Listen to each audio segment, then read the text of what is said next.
Welcome everyone, and today we're going to be doing some Unmatched Adventures with the Steel and Silver Witcher set. Big shout out to Restoration for involving me in the reveal season and providing a media copy for me to do these videos with. While they are not directly sponsoring this video, they did provide me with the sets to make this possible. So again, thank you to them, and I can't wait for you guys to see Unmatched Steel and Silver. Welcome everyone. We're here with The Witcher, Steel and Silver, facing off against Mothman in Adventures. Our minions today are going to be Ant Queen, Jersey Devil, and Tarantula. And of course we've got Geralt with Dandelion as his sidekick, the Ancient Leshen with the two wolves, and Ciri with her sidekick, the Harraquax. We're going to do this like the ones I have for previous sets, where I'm playing as all the characters, and I'll show off cards as we go, just so you can kind of get that fun discovery while we play. The only amazing event we're using is Vanquish All Evil, which just means we need to kill all the minions. I usually play that way anyway, but this way we get to see a bit more of the decks just because we can't rush down Mothman. Though at 30 health, that's not the easiest thing to do. Alright, let's see which bridges we've got where. We really just want the drawbridge to not be number 1 because that's always unfortunate. That is Suspension Bridge. Ooh, that one's actually pretty tough to have be first as well because that's the one that lets you reveal the top 2 cards of an enemy deck and discard one.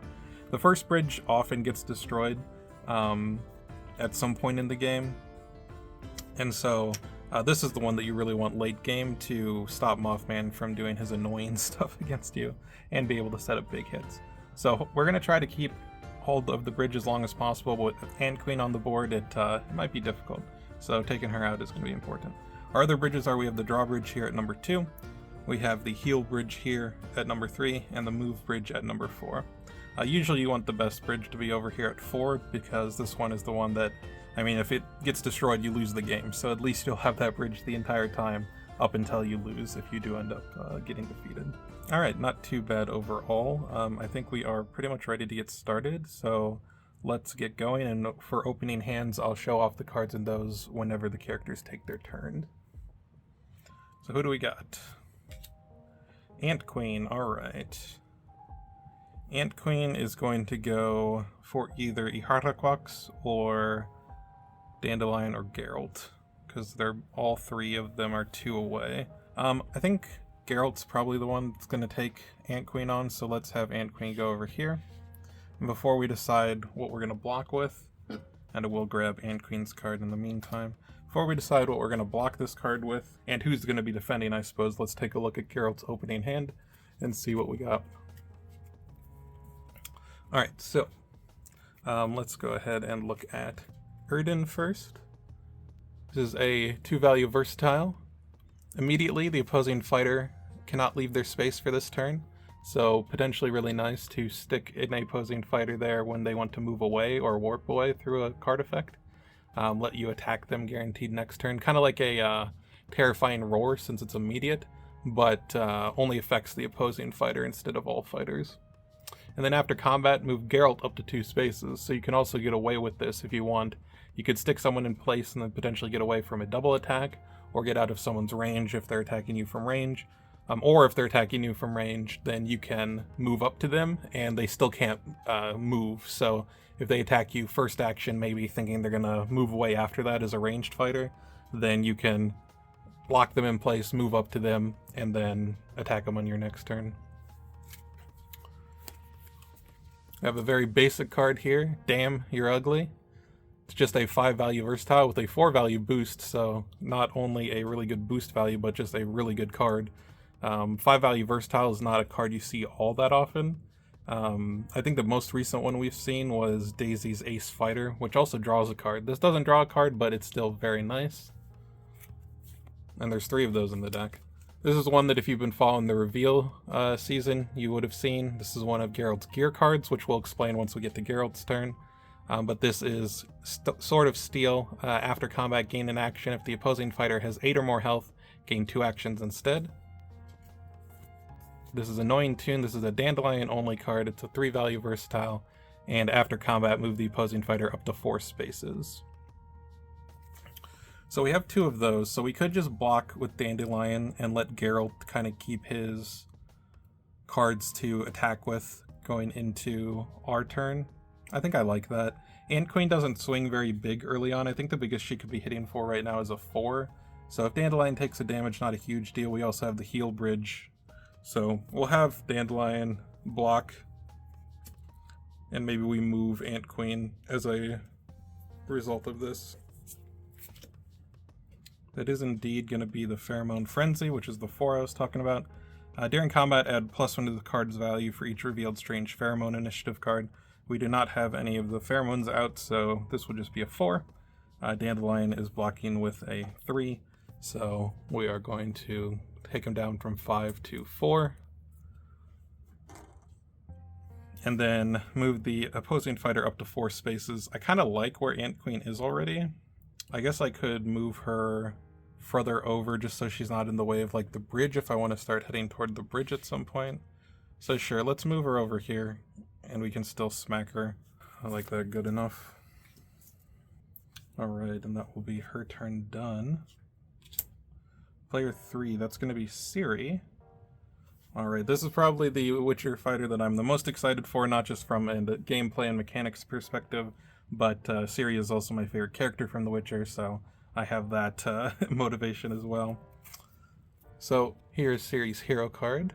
She is a 15 health melee fighter, move 2, and then her ability is Uncontainable Power. There's a symbol there with a 7 in it, which I'll explain in just a moment, but if she has this active, then effects on Ciri's cards cannot be cancelled. So, similar ability to Sherlock or Winter Soldier, but hers works a little bit differently because it's not online from the beginning of the game. What this symbol is this is Source. So if you've seen the reveal that I did, there was a Channel the Source card that referred to Source and let you discard Source cards to buff it up. So let's go ahead and look at some of the cards we've got in the opening hand, and you'll be able to see how that Source works. So here we've got some cards. We'll look at Lion Cub of Sintra first because this is a Source card. So Source cards are denoted by the little Source symbol here in the banner, similar to red symbols or the sister symbols, but it's in a little bit of a different spot. If I'm not mistaken, I think there are 13 of these in the deck. So 13 of Ciri's cards are Source cards. And then the way that Source works is whenever you have a Source symbol with a number in it, you check the number of Source cards you have in your discard pile. And then if you have at least that many Source cards in your discard pile, you'll get the effect.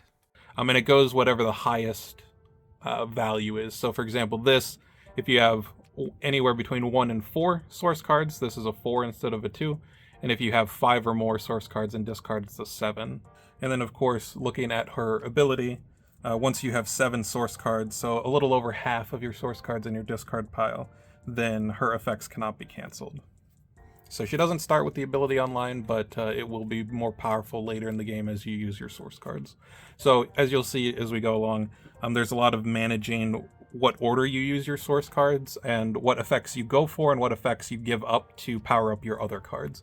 So for example, this one I would like to save until I have at least one other Source card in the discard pile, because having this be a 4 is solid, whereas attacking with it as a 2 isn't great. That being said, maybe I have other Source cards in hand or whatever that I want to get active earlier, so maybe I give this value up, attack with it as a 2, or maybe discard it to Channel the Source, and then power up my other cards. So it's kind of picking which cards you want to focus on in a given game state, and I think her game plan will be fairly flexible as a result, and kind of figuring out that whole managing your Source and whatnot. It's a really cool mechanic, and I'm looking forward to playing around with it more and seeing what you can do with it. As far as the other cards we've got in hand, we've got a Blink. This is a 4-value versatile. After combat, move Ciri up to 3 spaces. She may move through opposing fighters. Very powerful card. This is similar to something like a Leap Away or a Skirmish, but it's unconditional movement, so as long as it doesn't get canceled or you don't have some sort of effect that stops you from moving like Terrifying Roar, you can always get the movement even if you don't win the combat, which stuff like Skirmish and Leap Away requires.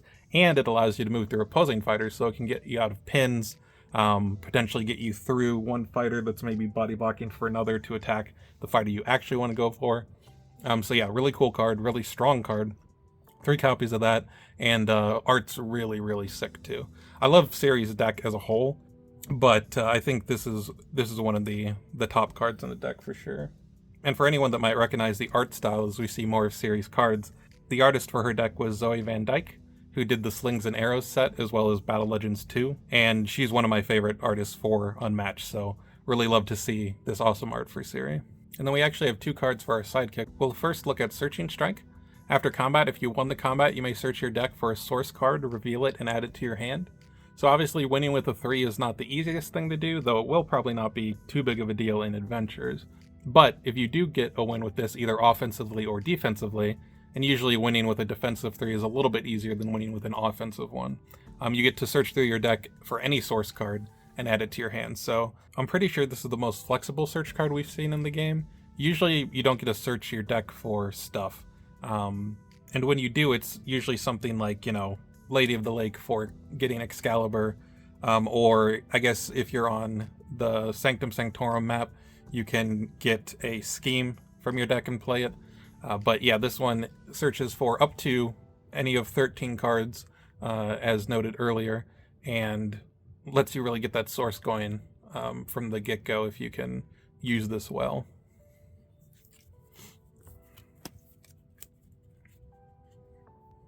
And then we have Bane of the Ain Owl. This one is after combat. Move Ihraquox up to 4 spaces. He may move through opposing fighters, then deal 1 damage to an opposing fighter he moved through. So a 4 value attack that has a big boost value, which is nice for maneuvering if your sidekick's dead or whatnot later in the game. But also kind of like a Stallion charge, but only on offense, but a little bit better value-wise, which makes sense given the character, I suppose. So yeah, that's what we got going for Ciri. Let's go ahead and see what we want to do here. So I was kind of hoping that Jersey Devil would go first. However, I think we still have some good stuff we can do here. Yeah, let's go ahead and maneuver. Okay, got another Bane there. Good old Unicorn's going to be doing some work here early on. I think we can go for Jersey Devil. I don't really want to open myself up to being hit by Jersey Devil, like his ability end of round. So I think I'll move Ciri up here, try to stay out of the green, which is where Jersey Devil's. I'm going to try to keep him in the green. And then let's go ahead and attack Jersey Devil with the Ihraquox.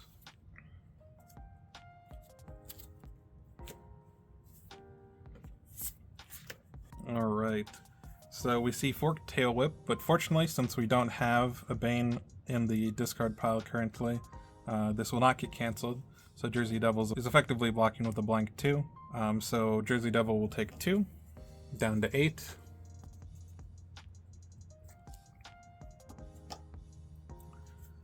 And then we are going to resolve the after combat here, so I can move up to 4. I've got a couple options. I could go through Jersey Devil, Mothman, and Tarantula and end up here. This would allow me to, if Tarantula goes before Leshen, I could have the Tarantula attack Ihraquox instead of the Wolf, because the Wolf probably can't take an attack unless it's Deception and we get lucky. So I could do that because I do have Searching Strike. I do kind of want Jersey Devil to be the one to attack, because Jersey Devil has less big values. I actually think that Jersey Devil doesn't have a way to beat my 3 unless he draws the Howl or whatever that boosts up, but I have a boost 1 in hand that I could discard to make sure he doesn't win. So I think Jersey Devil, I would be guaranteed to win with the Searching Strike, which really makes me want to have Jersey Devil be the one that I am getting attacked by. The downside, of course, is if Tarantula takes out the Wolf, I can't do what Leshen wants to do on his turn. I could also move up here to the Suspension Bridge. I could go 1, 2, 3, 4. Give up the damage on Tarantula, give up the body blocking plan, and then reveal. Well, I wouldn't be able to do this turn, but I would be able to set up to do it in future. I think ultimately keeping the Wolf kind of protected and getting as much damage as possible here. Or actually, sorry, one thing that I forgot to mention here is this is similar to Stallion Charge as far as the movement and damage, but you only damage one thing that you move through. So actually moving through multiple opponents won't help. And I think I probably do the damage to Jersey Devil because he's the one I want to get off the board quickly. Yeah, I think I still like the plan to back up the Wolf in case it needs it. And so we'll move there, and then we'll deal 1 to Jersey Devil, going down to 7. And then that'll be the combat as well as Ciri's turn done. Tarantula, okay, well, definitely glad that I did this now. We'll have Tarantula attack here. We'll block with the Searching Strike. Tarantula has a couple cards that I think could get over this, but without being on a web, it's not as likely, so... Alright, so that is going to win, fortunately for us. Unfortunately, the Tarantula's moving away, which one of the reasons I wanted the wolf there was so he could start doing some stuff on Leshen's turn. So we're going to resolve Searching Strike first. We're going to look through the deck for a source card, reveal it, and add it to hand. Now, I could show off all the source cards right now, but I think I still want some of them to be just a fun surprise as we get to them. Let's get pushed to the brink. This is a 3-value versatile source card. After combat, if you have 2 source, deal 1 damage to the opposing fighter. If you have 7 source, then deal 2 damage to an opposing fighter within 3 spaces of Ciri. So a nice defense with some after combat damage. Of course, you can also attack with it, but I think Ciri has better options to attack with in the deck. But that first source threshold is pretty low, so seems like a good one to pick up right now. Could also just decide to use it as a 3-value block, not get the auto damage because it's only 1 that we're missing out on early on, and then that would let us use Lion Cub, which is in our hand, as a 4, since it only needs 1 source card to be powered up that first time. So we got some options. So that's going to be our Searching Strike, and then 8 Legs of Terror is going to place a web token in Tarantula's space, and then it is going to go to the nearest starting space that's empty, which is going to be this one up here. And then we put its initiative card on the bottom, so it will get another turn later on. Alright. Like I said, a little bit annoying because we were hoping to get an attack with the wolf first action, but hey. Jersey Devil, I think we can have him go after Ciri, that's fine. 1, 2. We could block this with something like Blink. I think actually, now that I'm thinking about it, probably just do it on this attack here. Do the push to the brink. That would let us use Lion Cub. I don't think we need to be blocking. Well, so there is a reason to do Blink instead. The main reason is that if Mothman goes for us, which he currently would be, well, no, he could go for Geralt or Dandelion, but if Mothman goes for us at some point, Push to the Brink is a block that we can do that stops Visage from getting us, whereas Blink would not. So let's actually block with Blink. We could just take it as well. I guess we don't need a block here. Do I want to be somewhere with Blink is the question. I could move up here onto this bridge. It's not the worst idea, because it would let, if I maneuver and attack Tarantula next turn, then I could have Ciri do the bridge, clear the Doom. I could even discard a source card if I either want to do this or maybe I draw into another one to get this out of the way. Yeah, that's fine. Well, we'll block with Blink because I do think I would like to move over there. I don't think I really care about this bridge right now. Okay, Blood-Curdling Scream. So this is the attack that definitely can do some more. It's the biggest attack that Jersey Devil has access to. I could discard this and have him deal 2 to me. That seems bad. I could discard Push to the Brink, but I think I want to have that as a block. I think I'm fine discarding the top card of deck. Hey, maybe it's a source card and we get powered up a little bit. That would actually be nice, because if this is a source card, then we'll be able to have Lion Cub active and then also get Pushed to the Brink active instead of playing it as a potential blank. Hey, it is a source card. This is Child of the Elder Blood. I'm telling you, man, I love this deck's art so much. So this is a scheme. At 4 source, deal 1 damage to each other fighter in Ciri's zone, and 9 source, and I think this is the highest threshold of any of the source cards in her deck, but 9 source, deal 3 damage to each other fighter in Ciri's zone. So late game, this can do a ton of damage and be really solid finisher, but it takes a while to build up to that.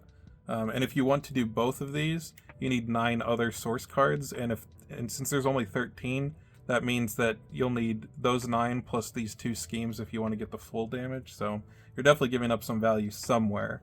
Otherwise, these are not too bad to do early in the game if you don't think you're going to need the auto damage. You can use them kind of to boost away or discard to channel the source early in order to get your source going, because you're not missing out on all that much if you don't need like the auto damage in the matchup. The 1 damage to each other fighter in Ciri zone is going to be really good against multi-sidekick heroes, but against a solo fighter or even a character with 1 sidekick, you're maybe not going to mind losing it as much. So it kind of goes to show some of the back and forth with what effects you'll want to prioritize given the matchup. So it's going to be a 4/4, so no damage. And then Ciri can move up to 3, and she may move through opposing fighters. I think we are going to move onto this bridge over here. Alright. And I'm going to keep the source cards here just so we keep track of the number. So we got 1 source at the moment. Alright. We got player 1, that's going to be Geralt. So, Geralt, his card has been shown off before, but I'll show it here as well. Geralt of Rivia, he has 16 health, he's a melee fighter, 2 move. Dandelion is a ranged 5 health sidekick for him. His ability is always prepared. At the start of the game, choose your gear. Select a potion, armor, and sword, and shuffle 2 copies of each into your deck. So I did this before the game. I didn't show off the ones that I chose because I want to kind of have them show them off as they come up. But we did see the Sword of Steel, so I have the Sword of Steel instead of the Sword of Silver. And then I chose the armor and potion, which I'll show when I draw into. And then at the end of this video, after the game is done, I'll show off the gear that I did not choose. But yeah, there's a lot of customization. You're going to tailor it based on the matchup that you're going into, so there's a lot of flexibility there. It's very much like Buffy's ability, where she can choose which sidekick she wants depending on the matchup, but it's even more flexible because you have instead of her where it's like, oh, you choose one or the other and then you get all of those sidekicks cards, you can customize which of each option you choose. So that's a really, really neat mechanic, and I think he's going to be a lot of fun to figure out and how he lines up into different fighters as a result. Alright, so this was the hand that we've got. We do have that Sword of Steel here. I think we probably just start swinging and try to take out this Ant Queen as quick as possible. So let's go ahead and start with Sword of Steel. Smack her. Alright, Savage Swarm. This is actually a little unfortunate. I was hoping she'd block for 2, because if she did block for 2, we would be gaining 2 actions, but she is going to have 7 health after this combat, so we're not going to get both actions, but still, deal 3 damage here, so 4 to 3, she goes down to 7. And then, since she's at 7 health and not 8, I will only gain 1 action, but still have 2 actions left this turn. I think we just smack her again with the Damn You're Ugly. This is the reason you go for Ant Queen early, because these Savage Swarms are so bad early on for her that you can get a ton of damage through before the threat starts increasing. So she's going to take 4 from that, go down to 3 health.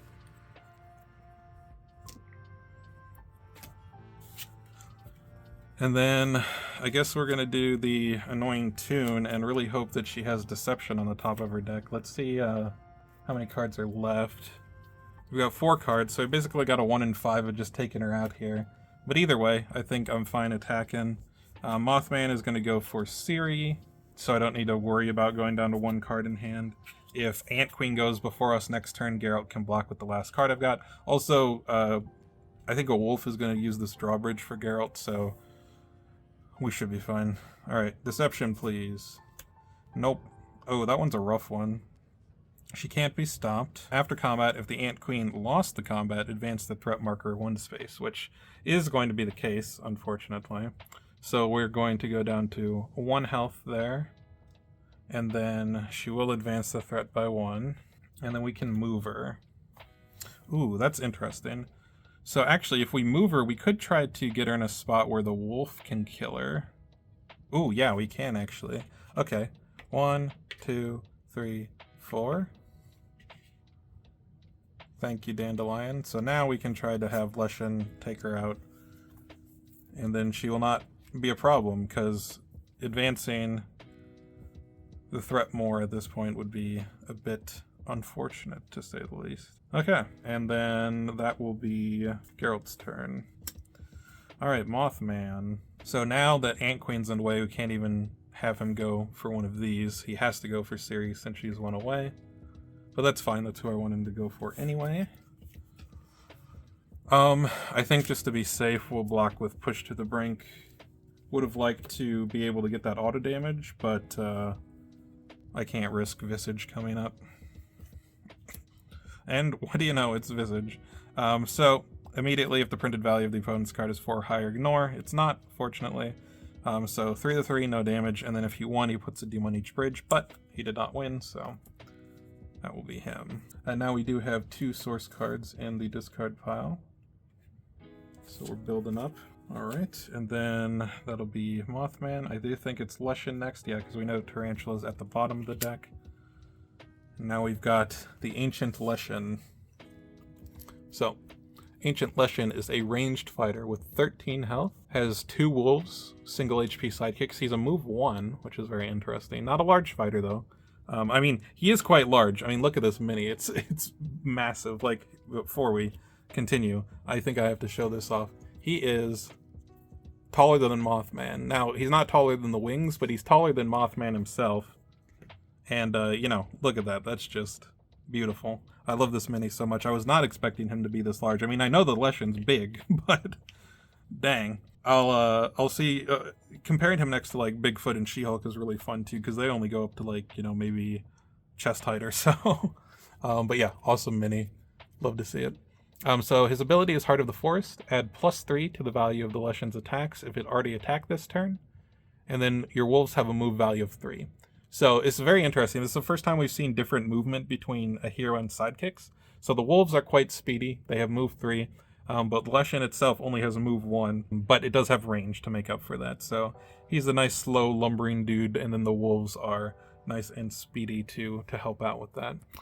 So let's go ahead and take a look at the opening hand here. We'll start with the wolf card that I've got, which is why I was trying to set things up as I did. We've got Disturbing Howls. It's a 1 value attack. After combat, move the opposing fighter up to 2 spaces and gain an action. So this is really nice if your wolf starts next to someone, like we see for Ant Queen here, because you can potentially move them into Leshen's zone and then Leshen can try to double attack them. So you get some cool opportunities there. And then let's look at this one next. We've got Primeval Slam. It's a 4 value attack. After combat, summon a wolf to the Leshen zone, then move each wolf up to 3 spaces. So this is another way to get back wolves. If you saw the reveal that I did for the ongoing scheme, that's another way to summon a wolf. So you start with 2, you have 3 of the ongoing schemes, and you have 3 of these. So I think those are the only ways to summon wolves in the deck. So that means that you have up to 8 wolves during a game. The 2 you start with, and then up to 6 with revives. This does also summon a wolf, even if you already have both on the board. It will let you basically warp one into your zone. Most of the time that's not going to be too relevant, especially with something like this, because you're going to move them anyway, so this is already going to give them some good maneuverability. But it is an option that in some cases it might come up. So very solid attack there. We've got Flock of Birds, which historically Unmatched revealed during reveal season. This is a 5 value attack. After combat, you may place the Leshen in any space. And if you look at how that combos with the ability, if you can attack with Flock of Birds first action, or maybe a follow-up after your wolves move them into your zone, then you're pretty much always going to get another attack, because you're going to be able to follow them if they try to run away with a movement ability.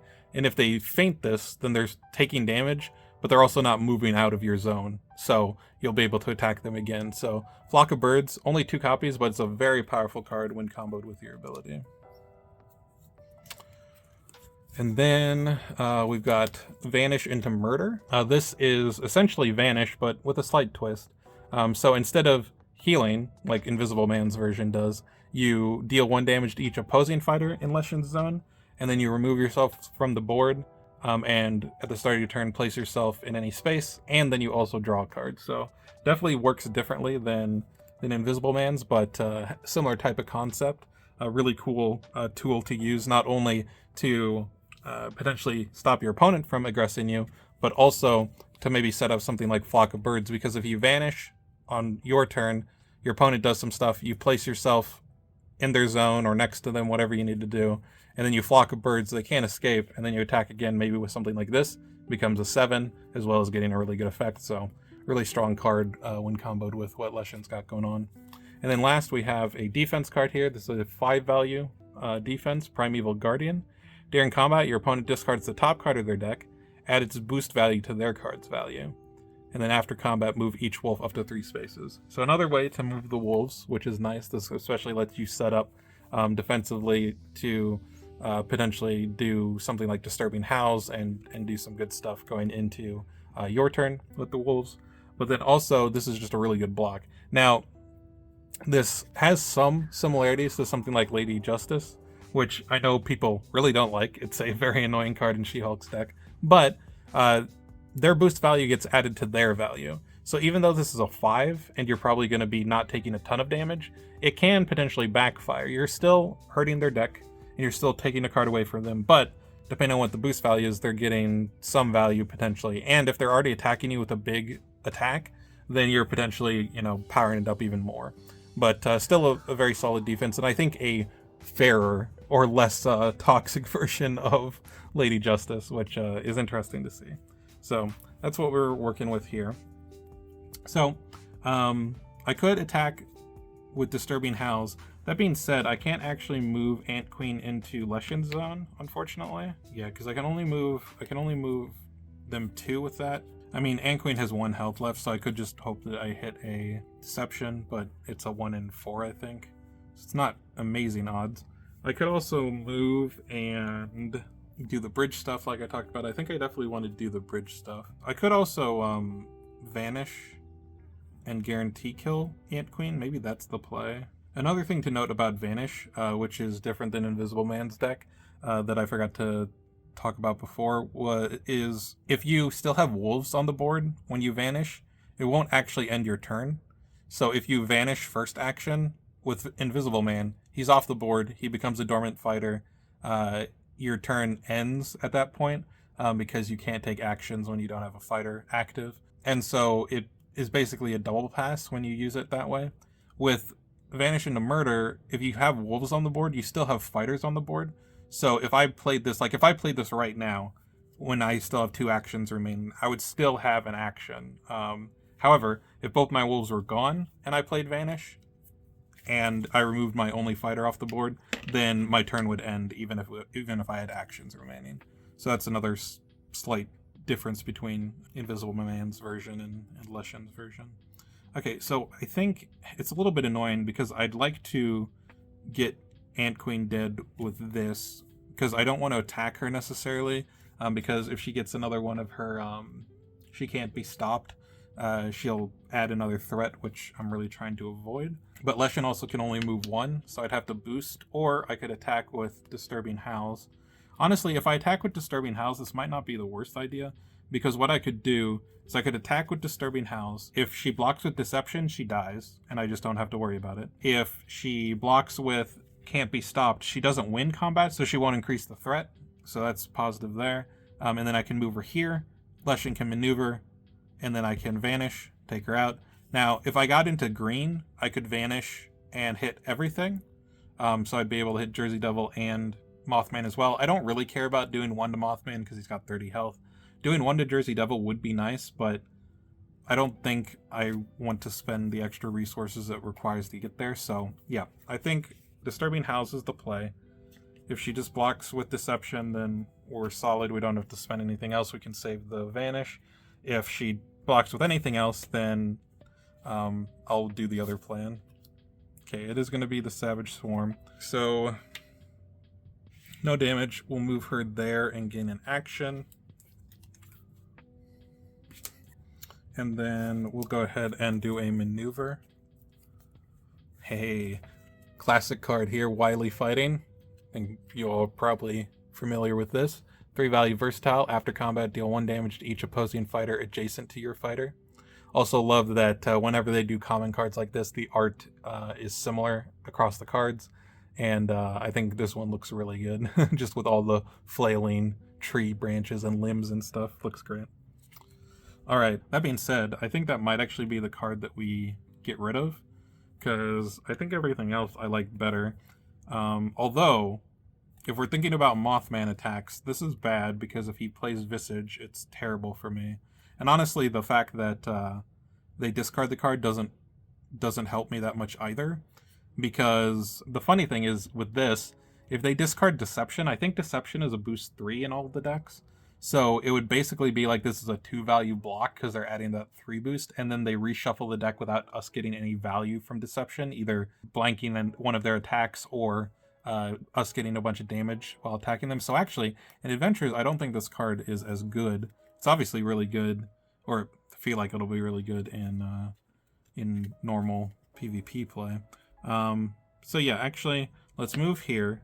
Let's go here with the wolf. Let's go ahead and use Primeval Guardian to discard to the bridge. There's no Doom, so we won't remove any there, but that's fine. We'll have a player draw until they have 4 cards in hand. We'll have Geralt draw 3. You know, the Leshen helping out Geralt. It's maybe not what you'd expect, but hey, you know, that's where we are.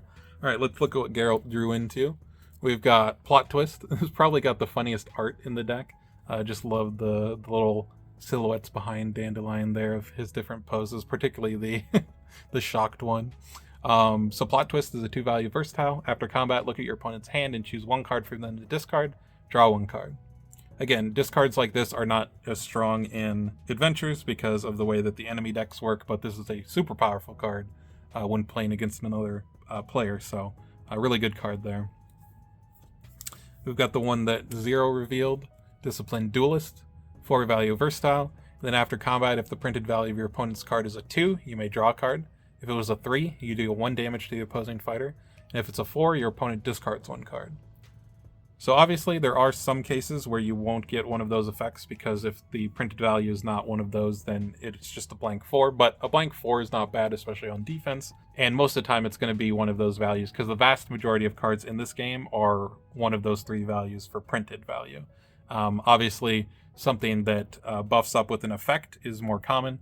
But for example, if you got attacked with a momentous shift, it would look at the printed value, which is 3, and it would deal 1 to the opposing fighter. So in that case, against a shift, you would take 1 because theirs is a 5, assuming that it's online, of course, and then they would take 1 because of your effect. So it's pretty solid block in a lot of different cases.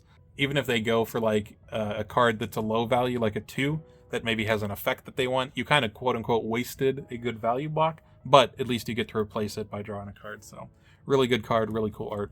Love it. And then the last one we got, this one's nasty. This one's so good. The art is amazing. And then the effect's pretty good too. This is a 3-value versatile rend. During combat, you may boost this card. So basically a second shot, but a second shot that can be used on defense as well.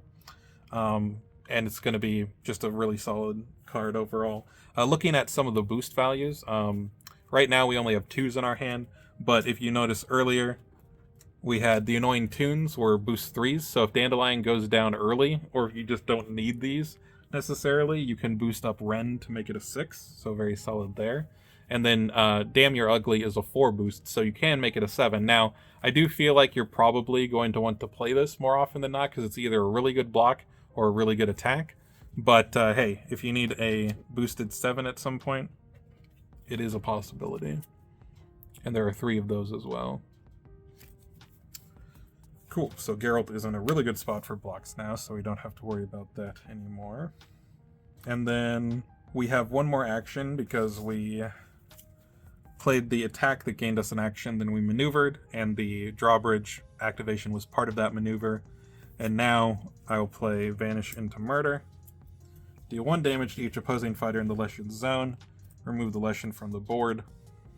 So Ant Queen will go down before she can add any more threat to the tracker. Very good there. Let's flip her over. I forgot to do that last time. They have these lovely defeated sides. And then let's see what her next card was. Oh, it was a 3 block, so she wouldn't have done the threat thing, but would have potentially been tough to take her out. I guess with Wily fighting, I would have had a pretty guaranteed way, but still. Just not having to worry about it is nice. Then Leshen will go away until the start of his next turn. Put him there for now. And that'll be the turn, because that was my final action. Alright, and then we know that the Tarantula is up. Where do we want the Tarantula to go? We currently do not have a block for Harlequox, so if we have him go there, I'll have to take it. The biggest the Tarantula could hit for, I think, is a 4 without a web being on it. The problem is, if I have the Tarantula go here and attack, it could do up to 4 damage. It's likely to do like 3, I think. 3 is probably what I could expect. And then it'll put a web here at the end of the turn. And then if it goes before Ciri next turn, before I can draw another block, then it could attack with its thing that when it's on a web, it's a 6, and just wipe out my sidekick before we can heal it, which seems like a problem, so we'll have it go for the wolf. And the wolf could block with Wily fighting, but there is at least a couple cards that would kill still. So I think we're just going to have the wolf eat the attack and thank him for his service. Yep, Sinister Snare. So this is the 4 that becomes a 6 if it's on a web.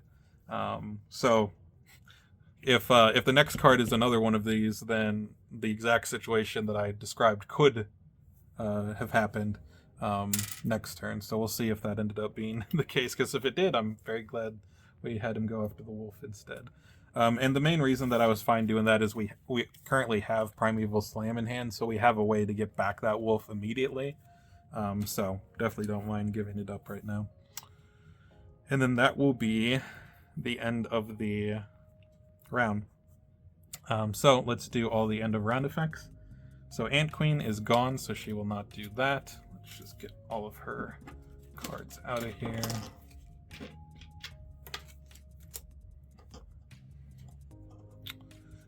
Jersey Devil is currently not in any zones with anyone, so no discards there. Mothman will advance the tracker by 2, 1 plus 1 for each doom on the board. And then Tarantula will place another web. Fortunately, this one's not that big of a deal because we don't really ever want to be up here, so this web is not really going to get in our way, I don't think. This one's a bit more annoying, of course, but at least there's some more connections around the middle. And then that will be that. So let's shuffle up and get to the second round. So we got Ant Queen dead, we got a bit of damage on Jersey Devil. Overall, a pretty good round. Ciri's building up power. Leshen's got a really nasty turn coming up. Leshen can probably just delete whichever of the 2 minions I want to go for, likely Jersey Devil. Tarantula's annoying, but I don't think it's as bad as Jersey Devil is. Ciri can potentially do some stuff with the suspension bridge here. Probably want to set up to try to use the drawbridge at some point. Alright, what do we got? Mothman. Ew, that's not really what I was wanting to see there. So we only have 1 block, it's a blink. If he uses Visage, it's pretty rough. But if he uses Visage, we have the entire turn to mitigate the doom. So I think we just have to block with this because other outcomes are pretty rough. And it's a feint. So obviously would have loved to have taken that, but honestly, not that big of a deal. Blink is gone, feint gone, and no damage at least. But yeah, if I take it and it's a Visage, I mean, if it's a Visage, I guess taking it is still better, because then I take, like, it's the same outcome except I'm down the blink, and I don't necessarily need the blink movement right now. But I didn't want to get hit with like the terror, which is a 4 that does 1 after combat and take like 5. We have the heal bridge, so it's not like the biggest deal, but I think the block is reasonable there, though. The more I think about it, the more I could also see not blocking, because you don't actually help against Visage. So, who knows? But what's done is done. Let's see who's next. Player 2, that's going to be Leshen. So Leshen has the opportunity to get spicy here. So we get a place anywhere, and then we draw a card as well. So That's nice. Let's go here, I think, because that puts me in range of everyone. And then draw a card. Another Primeval Guardian. It's fine against the minions, I suppose. It's actually quite good against Tarantula. Well, I was going to say it's quite good against Tarantula because of the 6, but he'd actually boost it, so maybe not. Okay, let's start by smacking Jersey Devil. I think I'm going to want to do this either way, so... Forked Tail Whip. Fortunately for us, there is not another copy of Flock of Birds in the discard already. So, it's going to be 3.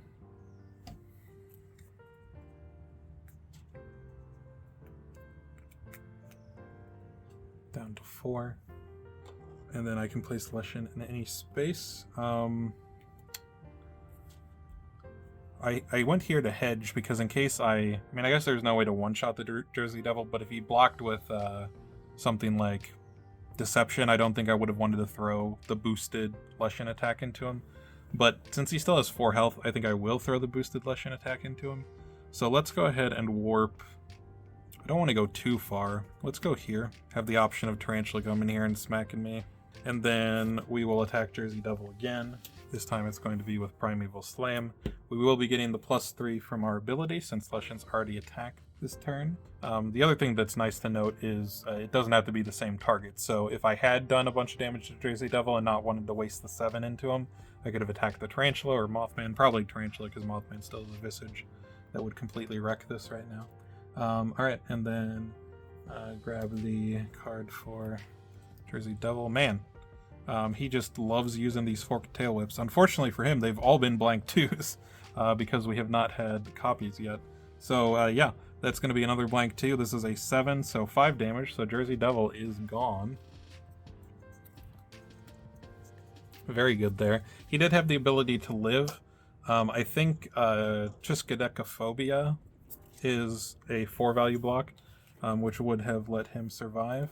But he would have been at 1, so I think Geralt could have taken him out. But fortunately, don't have to worry about that. And then summon a wolf in Leshen's zone, and then move each wolf up to 3 spaces. So let's put a wolf here, and then we'll move this wolf here. Oh, Jersey Devil's dead. I was thinking, no, I don't want to be in Jersey Devil's zone. So actually, since Jersey Devil's dead, we'll put the wolf over here just so we have spread out on the bridges. And then I think this one's fine here, because I do like having the option to draw a bridge at some point. And honestly, that one's probably fine there too. They have move 3, so they can get around quite a bit. Yeah, I think we're good there. And that will be Leshen's turn. Player 3, that's going to be Ciri. So what do we got going here? Not a lot. I kind of want to clear the Doom on the bridge. I could try to do it with Dandelion, but he'd have to get all the way around. Yeah, unfortunately a double maneuver, he would still have to boost to reach, which is a little bit rough, especially since it's not the drawbridge. Well, I think either way, we're not attacking just into Mothman here with the Lion Cub. So let's maneuver. Ooh, channel the source. So this was my first reveal. Love the art. Channel the source is a 2-value attack, 3-value boost. During combat, you may discard any number of source cards from your hand, add +2 to this card's value for each source card you discarded.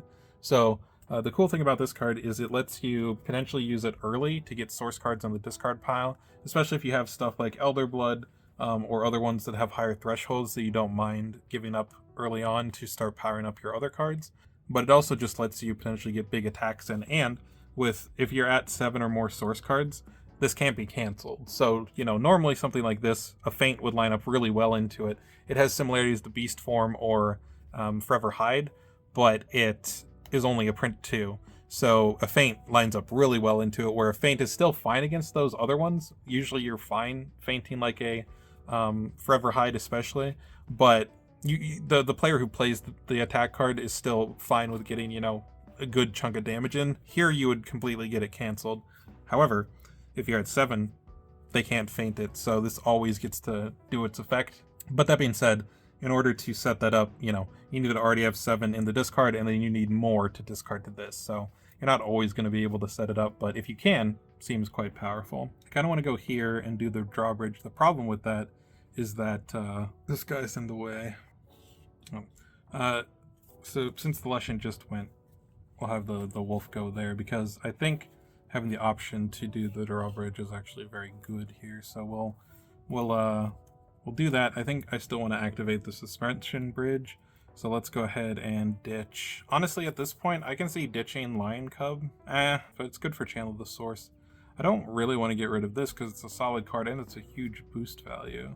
But maybe it's fine. Especially if we're going to have Ciri try to be doing the combat, because I have a lot of source stuff I want to start getting going. So we'll activate Suspension Bridge on this maneuver, remove this Doom, and then I think we'll look at the top two of Mothman's, because I don't think we care about what Tarantula does really. I'm just going to have him go for Leshen.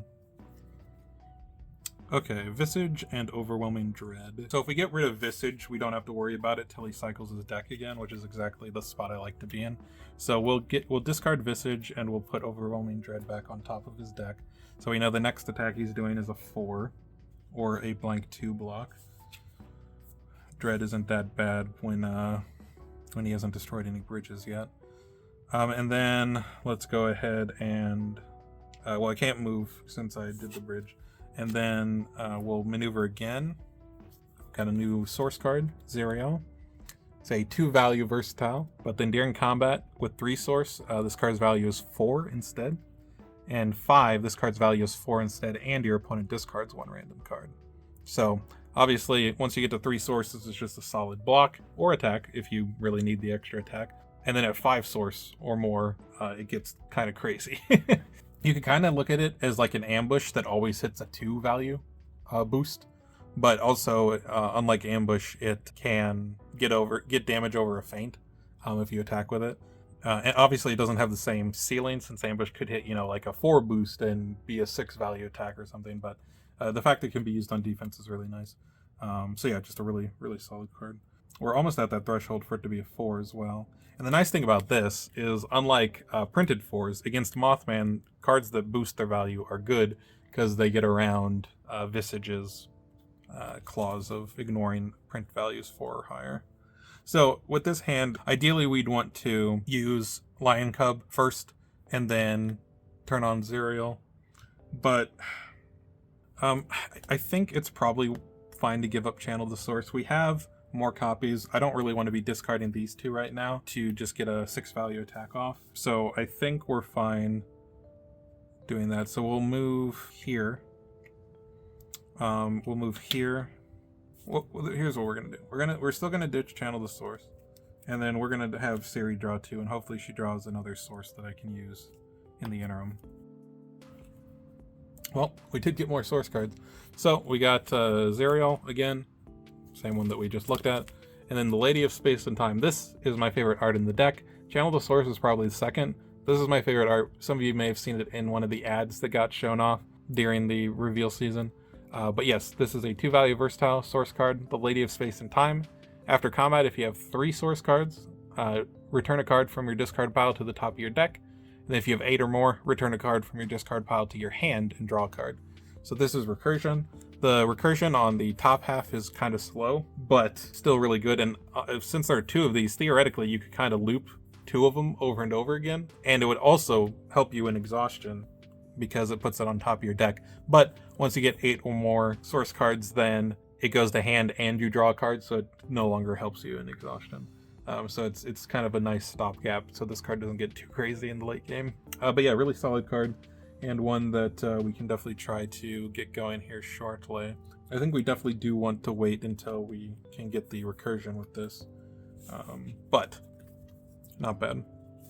If we need to take a 4-value attack, I'm fine with that, especially if it doesn't do anything other than hit for 4. I mean, it'll warp him to one of the starting spaces, but that's unavoidable. All right, that should be Ciri's turn. Geralt. So one of these is Jersey Devil, who's dead, and then one's Tarantula, who will get to go, but we have a plan for that. Okay, so Geralt has some nice tools. If we go in and attack with Disciplined Duelist, we'll draw a card, because we know that Mothman's top card is a print 2 for defense. So we do 2 damage and draw a card. That's not bad. Could also just double maneuver and see. I mean, we're gonna have to maneuver either way, so might as well start with that. Ooh, Igni. After combat, deal 2 damage to the opposing fighter and 1 damage to each other fighter adjacent to Geralt. So this is an interesting one. Depending on whether you can get adjacent to multiple things or not, you can do some auto damage to one or more fighters. It's kind of like a Wily fighting with extra steps. It's similar to Wily fighting, but offense only. It's also at print 0, so you're not actually going to be doing damage with the attack itself, but the after combat, the 2 damage to the opposing fighter that you're attacking is not determined by adjacency, so even if that fighter moves away, you're fine. And any fighter that's not in the combat that you're next to is probably not going to move away. There are some cards that would let them move away, but they're very few and far between. Like, I've hunted most things that can hunt you. In Muldoon would let you move a worker away, even if Muldoon's the one blocking, but there aren't too many effects like that. It's also a 3 boost, so if we don't value that 2 auto damage all that much, I could just use it to make Ren to 6. I could go in and attack Mothman now with that combination, which I don't hate. I kind of like getting value out of the Disciplined Duelist while I can, though, because I'm guaranteed to not hit Visage right now. And we also know that it's going to be 2 damage and draw if I attack into Mothman. So I think I like going for the Duelist value while I can get it. So, because the 3 value for the auto damage is nice, but would be similar to attacking into a 2 right now. And then the discard doesn't matter really in Adventures and can actively be bad if you like mill over a Deception. So we'll have Mothman block with the Overwhelming Dread. So it's going to be 2 damage. So Mothman down to 28.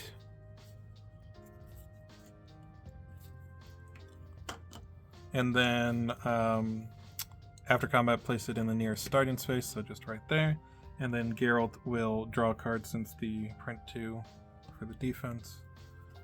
Ooh, got another Sword of Steel. And unless this gets fainted, we're definitely gaining 2 actions if this goes into Mothman. So, and honestly, if we can get that before he cycles his deck, we definitely want to go for it because he currently does not have the Visages available. We can also try to set it up with Suspension Bridge so we can dodge the feint, or if he shuffles before we get to do it, we can try to avoid the Visage. Alright, and I think that will be that. So now we've got Tarantula, and then this is Jersey Devil, so we'll just get that out of here. Alright, Tarantula is going to go here, I guess. And I think we still want him to go for Leshen, because Ciri currently just has blank 2s, so I don't really want to block with her. We'll have him go for Leshen. The question is, do we have him go for, or do we do the Primeval, or do we do the Wily? We're not adjacent to Mothman. It would be nice if Mothman was next to us as well, but I think we'll do the Wily. I think we'll do the Wily. Unfortunate. Still gonna do 1 to him, which is, one of the main reasons I wanted to block with that. But of course, it would have been nice to just take it. Could have risked it, but meh. Leshen doesn't have a ton of health. We have the heal bridge still. And Leshen is right next to the heal bridge, so he could even do it, but not a huge deal. We still have a big block if Tarantula goes before us next turn, so we're fine there. Alright, end of turn, Mothman will advance by 1. Tarantula will put a web in his space. These are starting to get quite annoying over here, but again, as long as we're just kind of sticking to this middle section, they won't factor in too much. I will say this one is definitely annoying for Leshen because this Tri-Zone is powerful for a ranged fighter, but as we're getting down to just Mothman being left, since we can probably take Tarantula out within the next round or 2, it's not a huge deal. Also, if I was moving onto it with like 1 move here, I'd have to stop anyway if I'm not boosting, so probably won't be too much of a big deal. I think the annoying thing is like if you're somewhere like where Ciri is center here, you now can't get over to this bridge in a single maneuver without boosting around the bottom. We got plenty of sidekicks and stuff holding down the bridges, so not a problem at the moment. What do we got for this round? Leshen. Okay, we have no ability to attack, which is a little sad, but this card is fine to get rid of for the drawbridge, so we will start with a maneuver. Disturbing Howls is interesting. We'll go here. We'll go here with Leshen for now, and then I think we will still get rid of the Primeval Guardian and use the drawbridge with the Wolf, and we'll have Leshen draw until has 4. Okay, we got one new card here. Command the Forest. After combat, if you won the combat, your opponent discards one card. So I think this is pretty much the exact effect of Widow's Bite in Black Widow's deck. If you win, it's a print 4. If you win, your opponent discards a card. Couple differences. I think the boost value may be different, but whether it is or not, this is an any, so the wolves can use this too, whereas Widow's card cannot be used by Maria. So definitely a strong attack. It's not too terribly hard to win with 4s a lot of the time. And obviously, if you get this with Leshen's ability and make it a 7, I don't think they're winning that combat. We have another wolf revive too, so a wolf can eat tarantula or Mothman attack. Probably a tarantula. Well, while Mothman's still out of visages, I don't mind taking undefended attacks from him. I think I like attacking with Disturbing Howls, pushing the tarantula off the web at least, and then going from there. Sure. Attack with Howls. Well, that would have been a 6 if the tarantula stayed on the web and attacked with it, so definitely don't mind that getting out of the way. Let's move here, I think. And then I think I'm going to attack again. Let's go ahead and... I kind of want to set up for Leshen to be able to wipe out that tarantula next turn. So if I maneuver, I'll guarantee have 2 good attack cards for next turn. One of which can get the wolf back, who's likely dying to the tarantula this turn. Yeah, actually, the more I think about it, I don't think attacking tarantula with a 4 here does too much, especially this one. So let's maneuver and set up. Well, we got another Command the Forest. So yeah, we'll be good there. Speak of the devil, tarantula. Yeah, we'll just have the wolf take it. Disorienting Venom. Immediately cancel all effects on the opponent's card. If Tarantula is in the space of the web, also ignore the effects. Or the value, rather. So Wolf goes down. Tarantula card out of here. How many of those does he have? He has 2. Yeah, so if I had attacked him, he would have only taken 2 and then not done the discard anyway, because I wanted to use the revive when I still had both wolves on board. Alright. Next is Ciri. I think we probably want to attack Mothman with Lion Cub just to get things going. It turns both of these, or all 3 of these on. I could see even attacking with Lion Cub into Zerial, but I think at least we do Lion Cub. I guess it's a bit unfortunate if it gets cancelled, but whatever. I could also wait and save it till it's built up to a 7, because the random discard on this, actually, if they're both 4s, and I have another one to block with, so I don't need to keep both the block. You know what? Yeah, actually, I'm convinced. Let's do Zerial. So try to save the Lion Cub until we have 5s to make it a 7, because a 7 against Mothman is just really good damage. Especially if he cycles, and then we get it into Visage, because Visage is a 1-value block, and it would not ignore my value. So I'd get a huge hit into either that or something like Deception. So let's do this. If he feints it, it's bad either way, but he does not. It's going to be Unimaginable Terror. So 4 damage, or 4 to 3. So 1 damage to Mothman. 27. And then he's going to do 1 to each adjacent opposing fighter, so Ciri takes 1 down to 14. And then he puts a Doom on the lowest numbered bridge for each damage dealt this way. So 1 to that bridge. We still have Geralt go though, so that's fine.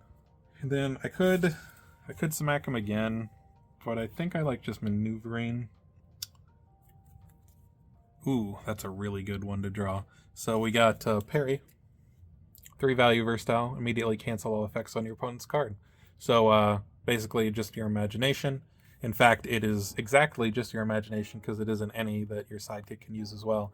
The only difference here, of course, besides the name and art, is the boost value. It's only a 1 boost instead of a 3 boost.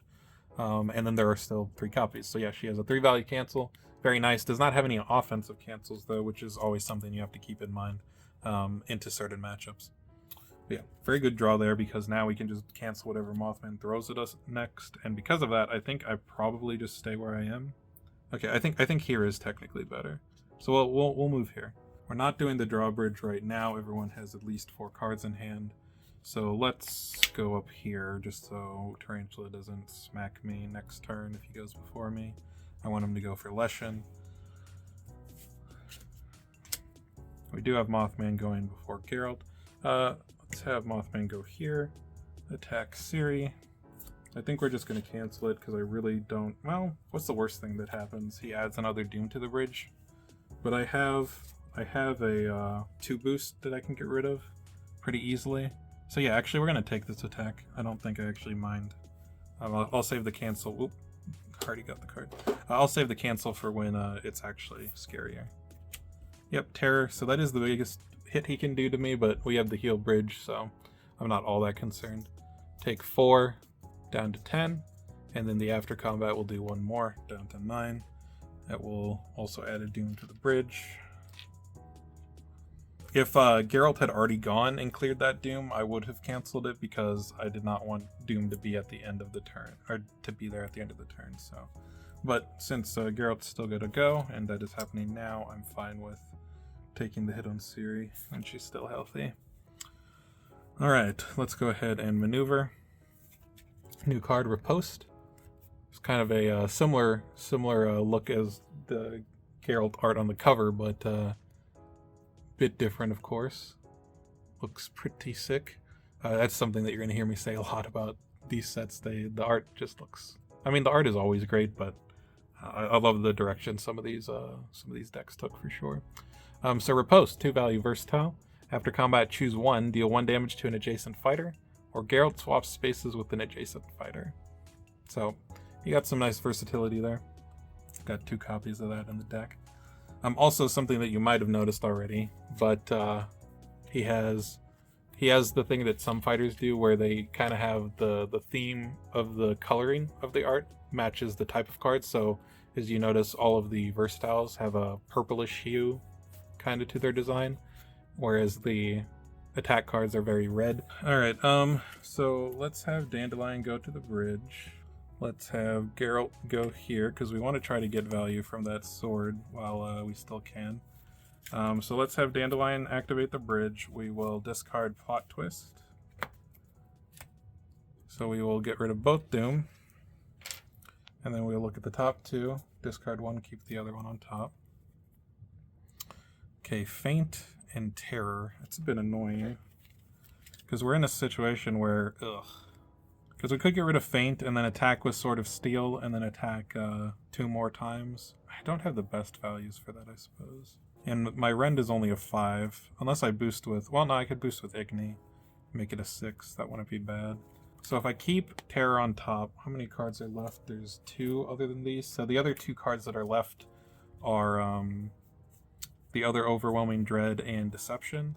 So if I attack him 3 times, let's say he blocks with Terror, I do 1 damage over that, gain 2 actions, then I attack him 2 more times. I probably start with the Rend, boost it to a 6. It either does 4 or 6. But then if he has the Warp, since I'm on his starting space, he will get out of my range before I can attack him a 3rd time.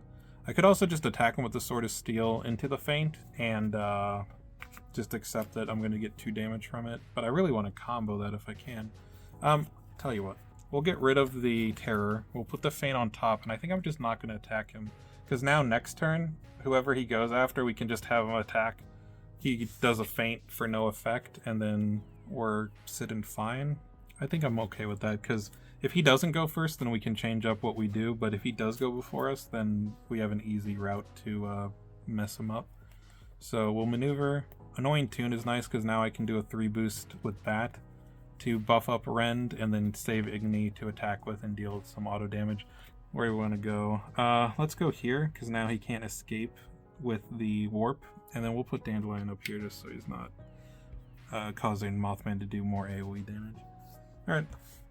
And then that'll be end of turn. Tarantula puts down a web. He really hates this side of the map. Mothman will advance by 1. Yeah, fortunately we've been able to keep the threat low enough that this has been usable quite a bit. I do think we might still end up losing the first bridge, but we're doing quite well.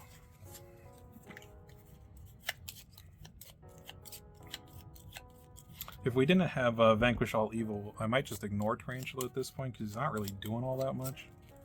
And once Tarantula runs out of webs that he can place, we can just like isolate him in a corner and he never gets his web effects.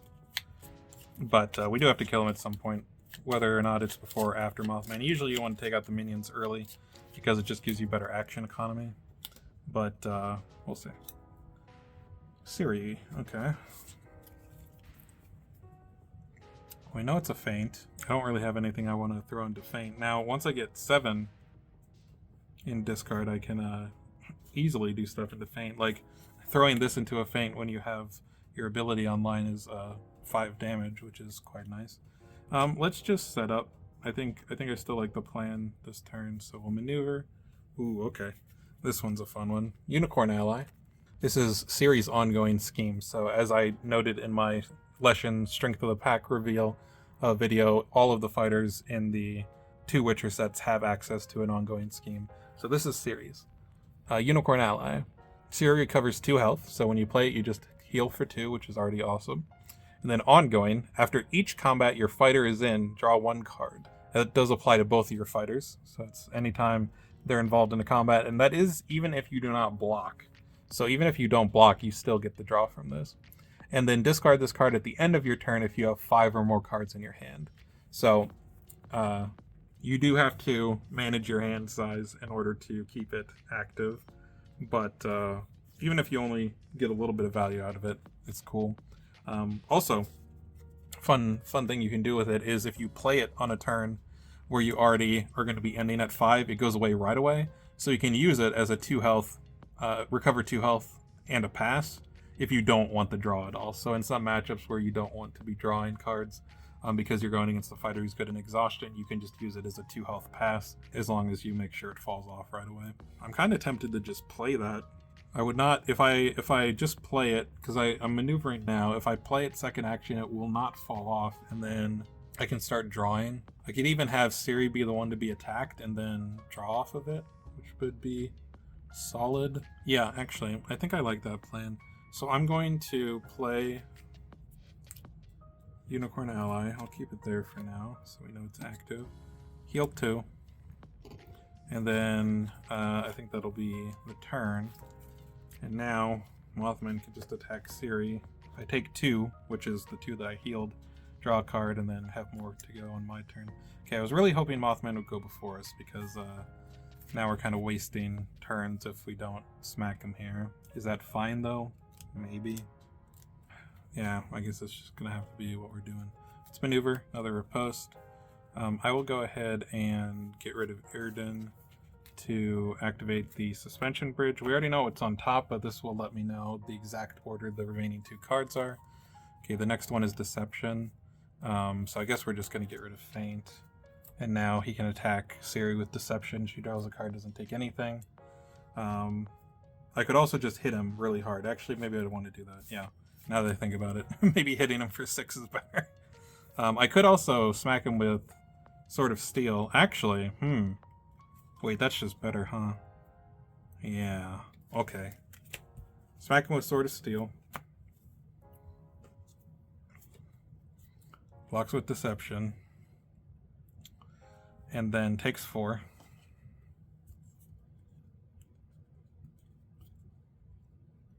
Down to 23. Then I gain 2 actions. Mothman shuffles.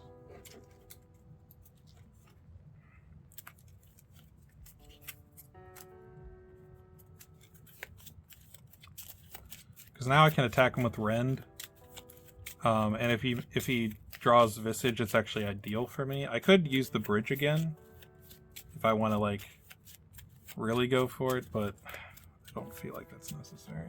And then I even have the flexibility to do something different depending on what he blocks with. Like I still have an action after this attack. So yeah, we'll attack with Rend.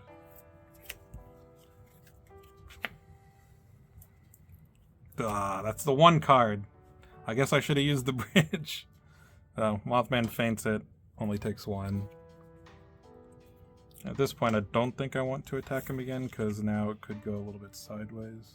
Yeah, so that was the reason to use the bridge first, which I did think about doing, but meh. Maneuver. Ooh, this is a really cool card.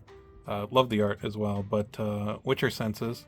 Search your deck or discard pile for a gear card and add it to your hand. If you took it from your deck, shuffle this card back into your deck. So, really cool card. This basically fixes the Lady of the Lake problem, where you never really want to use Lady of the Lake to search your deck for Excalibur, because it means you only get to use Excalibur once, whereas if you draw into Excalibur, play it at some point, and then play Lady of the Lake after you get it back from your discard, you got to play 2 Excaliburs that game. This gets around that, where if you get a gear card from your deck, this gets shuffled back in. So if you draw back into this later in the game, you can get back something from the discard pile, or again from the deck, but this never gives you less uses of your gear. You always have this as an extra option. So with 6 gear cards in your deck, plus 2 of these, you basically get to use 8 gear throughout the game, and you can use each individual copy of a card up to 4 times if you commit both of the recursions to this.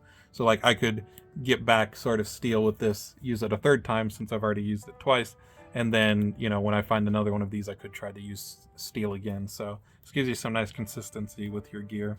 It also gets your gear flowing when you want it, if you have to search from deck. It also doesn't hurt your exhaustion, if that ends up mattering, if you search deck, because this replaces it, so you don't go down any cards. Riposte is fine. Annoying Tune is less desirable now that I got the Rend canceled, but it's still solid if I find more Rends, because there are still 2 Rends in deck. Riposte is a fine block that deals a little bit of damage, but I think I'd rather have the Igni. Actually, hold on. Igni is a problem, because if I attack Mothman with Igni and he blocks with Visage, he wins the combat because it's a 1 value block and I'm a 0. So actually, maybe I just get rid of this. I don't think I really want to attack Mothman with it, because it's bad into a bunch of his defenses, actually, now that I'm looking at it. So I can keep Annoying Tune because I still might want to block it for Dandelion at some point. Yeah, let's get rid of Igni. Well, we're maneuvering, so let's move Geralt just so he's not next to Mothman for terror shenanigans, and then we'll activate the bridge with Dandelion once more. Visage and Dread. Definitely do not want him to play that there. Yeah, let's just get rid of Visage. I don't really have a way to punish it right now. It is unfortunate, because if I had done the bridge first and then attacked, Visage would have been the card I kept on top, and then I would have done 5 damage with Rend over Visage, and he wouldn't have gotten the Doom. So, whoopsies, but we're doing alright. We're doing alright. Ooh, don't like that Mothman's going last, but we know that he's not going to put Doom out as long as I don't attack him. So we can go for Tarantula here, which I think is good anyway, because I can attack twice with Leshen, where I can't do that against Mothman at the moment. So let's command the forest, smack that Tarantula. Alright. 8 Legs of Terror is just a blank 1 on defense. Tarantula takes 3, down to 6.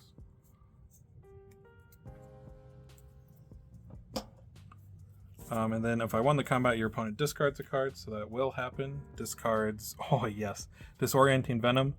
This was the thing that I was worried about for the second attack, because this would ignore since he's on a web. However, since that is now discarded, I can attack and know that it won't get ignored, because we've already seen both copies of that gone. Yeah, we'll just attack again. So that is one of the cases. It's down to I got lucky, but that is one of the cases where the discard on an effect like this does actually help you out. Because without that discard, that ignore would have been the next card, and I would have been pretty screwed. Oh man. And this is also really good for Tarantula on offense, so the fact we're getting on defense is ideal as well. So Command the Forest is a 7. So that Tarantula's dead. Alright, goodbye. 6 damage. Tarantula's out of here. Yeah, I mean, if you can set up the double attacks with Leshen, it's super powerful. He has a lot of high print values, so you can get you know, 6s and 7s very regularly. He does technically discard a card still. Sinister Snare. So the bottom card was Deception, so we would have at least known what it was if Tarantula stuck around. But he does not, and now we have defeated all the minions, so now we just have to take down Mothman. Alright. Speaking of which, he will be up next. Tarantula's Dawn. And then Mothman. So we know that it's the 4 that warps him to the closest starting space. I don't necessarily want to take the attack. I guess we're probably blocking with Lady of Space and Time. Can get back something from discard to the top of the deck. I don't think I want it to be a source card because I want to keep building that up.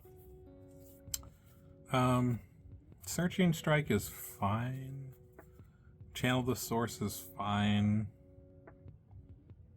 I don't actually like the Banes or the Blinks because Mothman hates 4 value cards.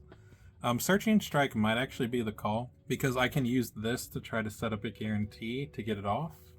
It's not really going to be one that I can use on defense because Mothman gets over it with pretty much all of his cards. I think Visage is the only thing it wins against, or Deception, because Feint will cancel it, and then all of the rest of his things are print 4s. So yeah, I think it's probably still Searching Strike though, because Channel the Source is not really what I'm looking for at this point. Oh, well, sorry, we haven't actually played the card yet, but I guess if Mothman... Well, no, I was going to say if he attacks with a Feint, but we know it's not Feint. Yeah, let's just block with Lady of Space and Time. We're going to take 2 off of this, and then we return a card from a discard pile to the top of the deck.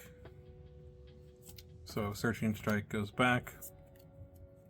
And then, because of Unicorn Ally, we're immediately going to draw it. So that's another combo with Lady of Space and Time that I guess is notable. If you have Unicorn Ally active, whatever you get back with this will immediately be drawn, which is kind of cool. And then Mothman will go back to the starting space. I just realized because I was like, oh, we can always move Ciri off of here and then have our buddy go there. But now because Mothman moved here, I'm actually trapped in here with all the webs. So I can't use Searching Strike this next turn, but that's fine. Alright, end of round. Mothman, Doom. So he's going to advance this next round no matter what. However, we don't have to worry about Doom as much this next round because it won't change the math. So as long as we don't run out of Doom, of course, but that seems like that would be quite difficult to have happen if we're being careful. Although now that I'm thinking about it, do I have a block 3 for Geralt? No, I don't. We're just gonna hope that it goes fine. Hey, Geralt's up, so never punished. Basically, if he had attacked Geralt with Visage, it would have put a Doom on every bridge. I still think that would have been fine, but it would have been a bit annoying / scary. Don't really think we want to just be attacking right away here. We could Witcher Senses. Could also use the bridge again. Since it's going to go away, we might as well use it one last time. Get some value. I don't hate it. Yeah, I guess so. Let's maneuver. Well, that's going to be the card that we get rid of. Let's put Geralt here, and then we'll get rid of Plot Twist to use the bridge. I guess we'll get rid of Unimaginable Terror, keep the Overwhelming Dread on top. Then I could attack into it. It's maybe not a bad idea. Okay, screw it. We're going to attack with Riposte.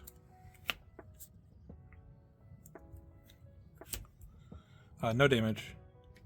Mothman's going to go here. I'm going to swap with Ciri.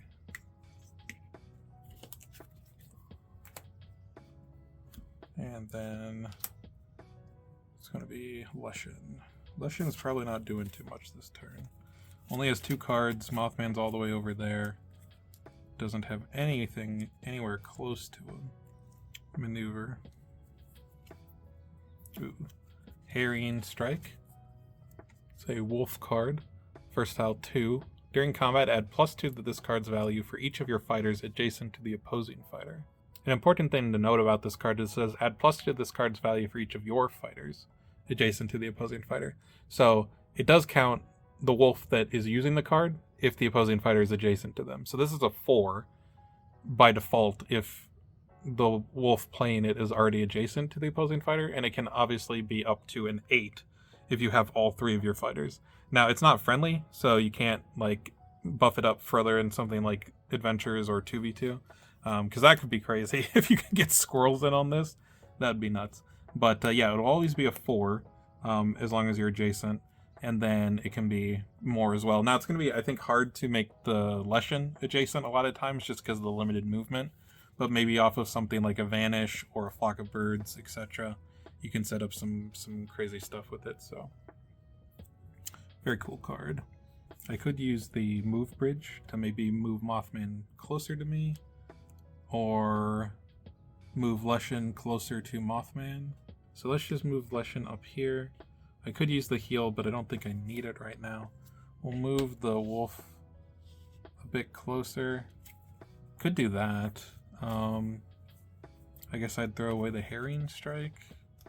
But I'm about to get a wolf back, and that could be a 6 against Mothman, which is pretty strong. This is my last opportunity to use the bridge, essentially, but I think that's fine. If I don't, I'm just going to maneuver again. Another herring strike, okay. Well, if I can set it up, it seems quite strong. We'll go here. Go here. And I think that'll be it for Leshen. Ciri, okay. Could try to do the searching strike. I think that's probably going to be the best. Could also boost in and, well, I don't have to boost, but I kind of want to keep Unicorn Ally active. Let's maneuver. Ooh, that's some nice auto damage. Okay, what if I boost in and attack with Lion Cub? He has a feint left, doesn't he? Yeah, there's a feint left. I think I'm still gonna do it. So I just want to go for the searching strike, but that takes Unicorn Ally off. So let's boost with Zerial. I think I want to keep this auto damage more. We'll go here with Ciri. I think I'll keep Harquax there, and then we'll attack with Lion Cub and hope it's not the feint. Hey, not the feint. Actually, that's the best case scenario. This is going to be a 7 to a 1, so 6 damage to Mothman. Down to 16.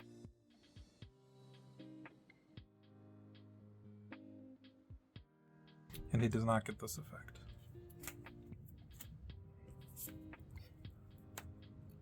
Very nice. Oh, almost forgot.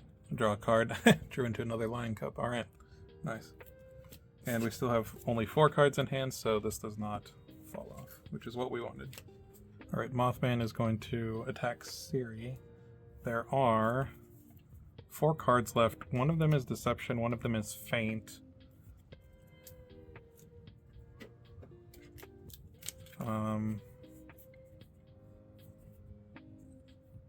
Then we have 2 of these. Yeah, that's it. So it's a 50-50 of being a pretty meh attack. And I mean, if I take 5, it's a little scary, but I can maybe start sending some stuff over to the heal. It's right in the middle, so everyone's in range of it. I think I take it, because if it's Feint or Deception, I really don't want to block. And we're about to have to discard a card, so I'd rather not like waste a block and then also have to discard to that. So yeah, we'll take it. Okay. Well, that is the better case scenario. So, no damage. Ciri will draw a card, channel the source. Could be a nice big attack as long as we get it past a feint now. Deception will force the discard pile to shuffle. And the other reason I didn't mind if a Doom went on was because this is going to advance anyway, and then the Doom would just move on to this bridge, which we can easily clear, because we're all over here, so... Ultimately, that wasn't going to be that bad. If it was the the terror, then I can always block if Mothman goes again before us next round. Alright, end of round. Mothman advances, destroys the lowest numbered bridge. Reset that, then place them next to the lowest health fighter, or lowest health hero rather, which is Ciri. Don't really like either of these spots. This puts so much doom if he draws the... But I can just have him attack Ciri and she can cancel, so yeah, we'll do there. Then everyone has to discard a card. Get rid of her post, I suppose. I really want to use these on Mothman, so maybe we just get rid of Wily Fighting? I suppose so. I want to get a wolf back, and then I want to use them to do a bunch of damage. Then Ciri, I think it might actually be the Searching Strike, which is unfortunate because I did get it back, but I don't think I had any like crazy other options since I wanted to keep all the source stuff going. Alright, and then that'll be that. Mothman, a little over half health, but should melt pretty quickly if we can set stuff up properly. We have his next turn blanked essentially because Ciri can cancel. The nice thing about that is she'll also be drawing a card to replace the parry, so maybe she'll even find another one. Geralt. I think we probably want to Witcher Senses. So let's play that. Look for our gear.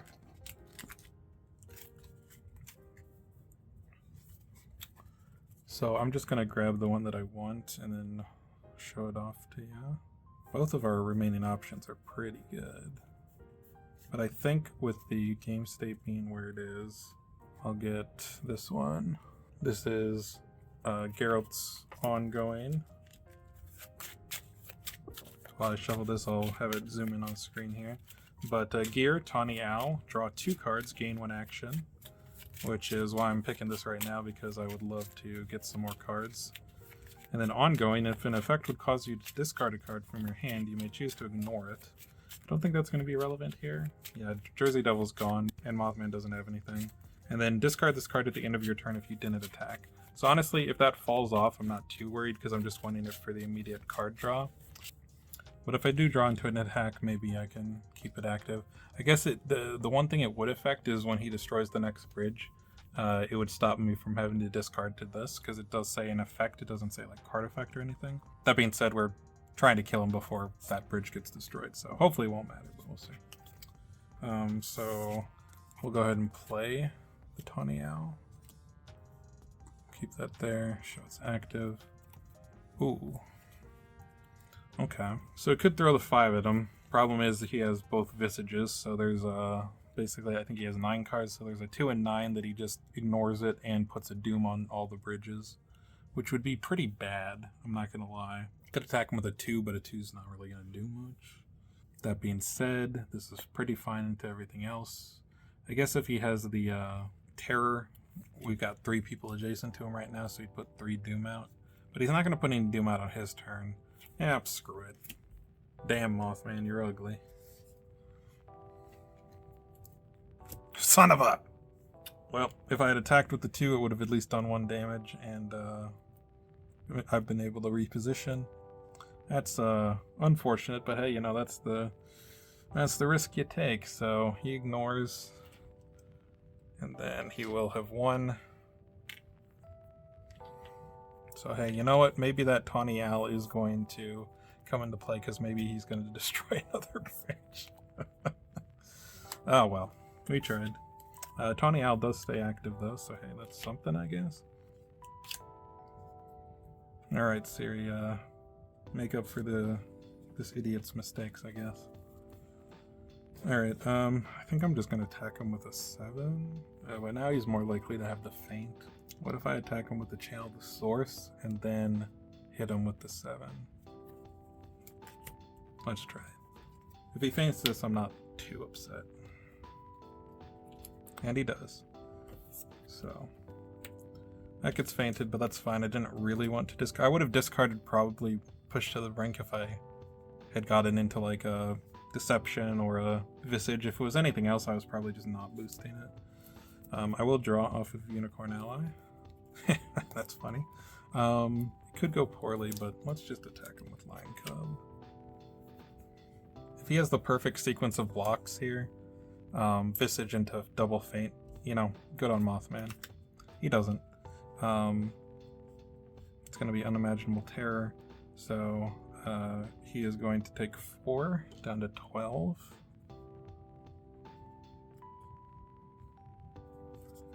And then he's going to deal 1 to each of the adjacent opposing fighters. So 1 to Geralt, down to 15, 1 to Dandelion, down to 3. Nope, 1 to Ciri, down to 8. And then he's going to put 3 Doom over here. It's fine. This is all just fine. And then I draw a card. Hey, Child of the Elder Blood. We are getting not too close to the 9, but oh, and that's here. We're not too far off. I might just end up using that to buff channel the source, though, to be honest with you. Mothman, just gonna attack Ciri. I don't care what he's doing. I'm blocking with parry. Okay, he was gonna try to get out of here, but he does not. He does not buff up the attack because I'm canceling. So I take 1, draw a card with Unicorn Ally. This is actually really nice. A boost 4 potentially helps clear out a bunch of Doom and stuff, but I think that's going to be Leshen's job this turn. Alright. So, these webs are pretty annoying, but fortunately, since Geralt's standing here, I can actually get to this. I do have to boost still because it's Leshen and he has move 1, but I can still take care of that. Okay, let's maneuver. Got Nature of Bounds. After combat, draw 1 card for each of your fighters adjacent to the opposing fighter, so it could be up to a draw 3. But you've also got some nice mind games here between Nature of Bounds and Harrying Strike. Your opponent could be expecting Harrying Strike, so they feint, and maybe it's just a Nature of Bounds and you don't mind not getting the draw. And then have this for later still. Let's go ahead and boost the maneuver.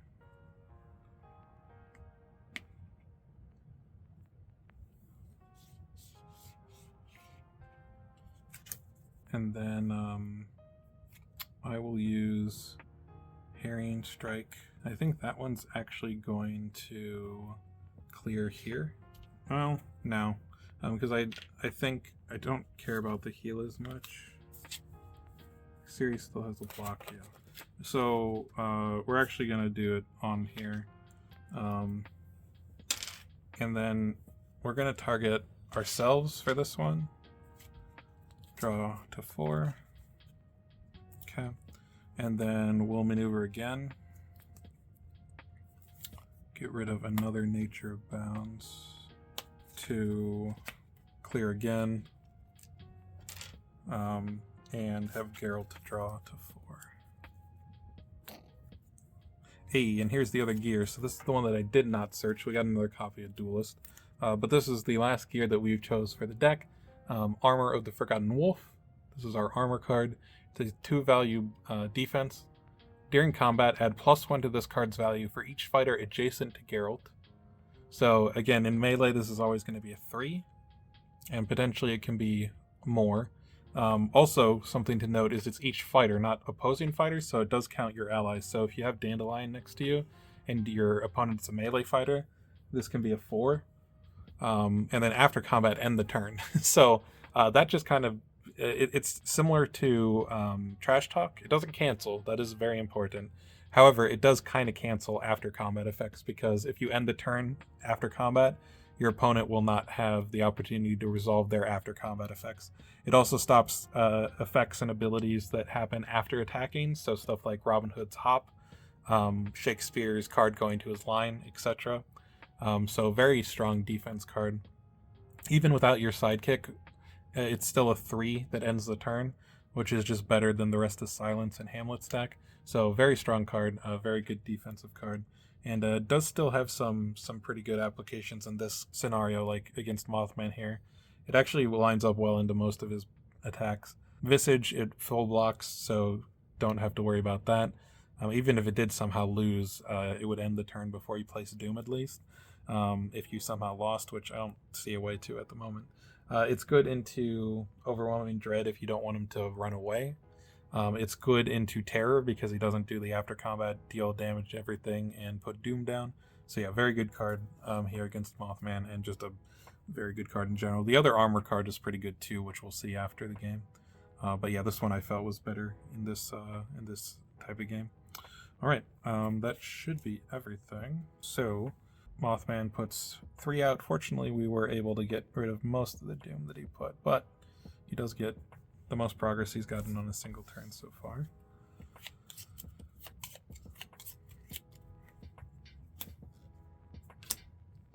Mothman. Could attack Ciri. I actually kind of like him attacking Dandelion, if I'm being honest with you, because I can play Annoying Tune, and if he attacks with Visage, it blocks it, so I don't get any Doom put out. If he attacks with Terror, I can push him away from all of us. Well, I could actually just have him attack Geralt, with the card we just looked at. It's currently a 4 because Mothman and Leshen are adjacent. So a 4 that ends the turn. I take 1 from Overwhelming Dread, and that's it. It full blocks everything else. Yeah, maybe that is just better, because then I can still smack him without having to like move up to him. So yeah, that's probably better. All right, I've been convinced. I'll just block with the new fancy new armor. Yep, it is the Terror. So 4/4, and then end the combat, end the turn after combat, so he does not get his after combat effects. So that is his turn. Get blanked, buddy. Next up, it's going to be Ciri. Attack. Hey, okay, that's pretty good. So, Visage. We're definitely ditching Elder Blood. Do we ditch the Push to the Brink or not? I suppose I could just attack with Push to the Brink right after this. What does he have left? He's got Faint, Dread, Terror, and Deception. Faint, Dread, Terror, Deception, yeah. I mean, I'd love him to use a Faint because I'll have my ability online if I attack. Yeah, we'll just ditch the Child of the Elder Blood, and he takes 3 because it's a 4 to his 1, down to 9 single digits, and then we are at 7, so now our uncontainable power is active, so our card effects cannot be cancelled, which means his feints are blank 2s, which is amazing. And that's either on offense or defense that applies. Draw a card. Searching Strike. I was hoping to draw a block for Ciri, but I can always have him attack Geralt or Dandelion, so we will attack again with Push to the Brink. That is the worst one for him to block with there, but oh well. So no damage from the actual attack. Then he deals 1 to all adjacent, and then he puts that much doom on the lowest numbered bridge. And then I do have 7, so 2 damage to an opposing fighter within 3 spaces of Ciri, so 2 more to Mothman, down to 7. But he's already gone, and we can clear off this doom pretty easily. We're at 8 source cards in the discard now, though both of our Elder Bloods are gone, so I think we're matching the values we need to be or the quantities we need for everything else. Lady of Space and Time now recurs directly to hand, which is nice. Ooh, and the card off of the Unicorn Ally was Parry, so now we have Parry as well for him on his next turn, which basically blanks his attack. Alright, that's going to be Leshen. I think Leshen is just playing support at this point. I was hoping to maybe get some stuff going with the Wolves and the Harrying Strike. Maybe I still could, but it's a little bit annoying. These webs are really just getting in the way. I could move up here and attack Mothman. He doesn't have any Visages left, so the print 4 is safe to use right now. He could feint it. He takes 2, which is actually fine, even if I don't get the wolf back. Well, we have to maneuver either way, so we'll see what we draw into. Nature abounds. Geralt has 3 cards. Ciri has 3 cards. So I'd only be drawing them 1 each if I use the drawbridge, but clearing off this stuff is probably just better. As much as the wolf stuff would be cool, I don't think I can realistically set it up in a way that's going to work, especially since everyone's so crowded here. So let's just get rid of Primeval Slam, clear 3 Doom off this. And I think we'll give Geralt the draw because Ciri has Unicorn Ally and a good block already. The other Tawny Owl. Oh, did I attack? No, I haven't gone with Geralt yet, so Tawny Owl is still active. We'll maneuver again. Hey, there's Strength of the Pack, my reveal for the ongoing scheme. Summon a wolf in Leshen's zone, and then ongoing at the start of your turn, Leshen recovers 1 health. Discard this card at the end of your turn if there are no wolves in Leshen's zone. So this is really nice because this keeps Leshen pretty healthy. Being a low health fighter, I mean, he hasn't taken any damage this game, but that's because I've been staying away, and the enemies don't, go for you if you can push it onto other things. But yeah, there's 3 copies of this, so 3 extra wolves just from these, and then being able to heal consistently is also very nice if they don't take out your wolves.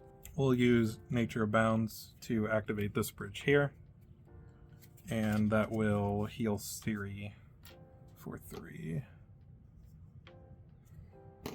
And I think that'll be the turn. Alright, Geralt is up. Could attack with Duelist. I actually don't hate that because we are clear from the 1 effects right now. Is there still a terror? Because if there's a terror, I might not want to do that. No terrors, so... Wait, the only 2 cards... Oh no, there's 3. One of them has him run away.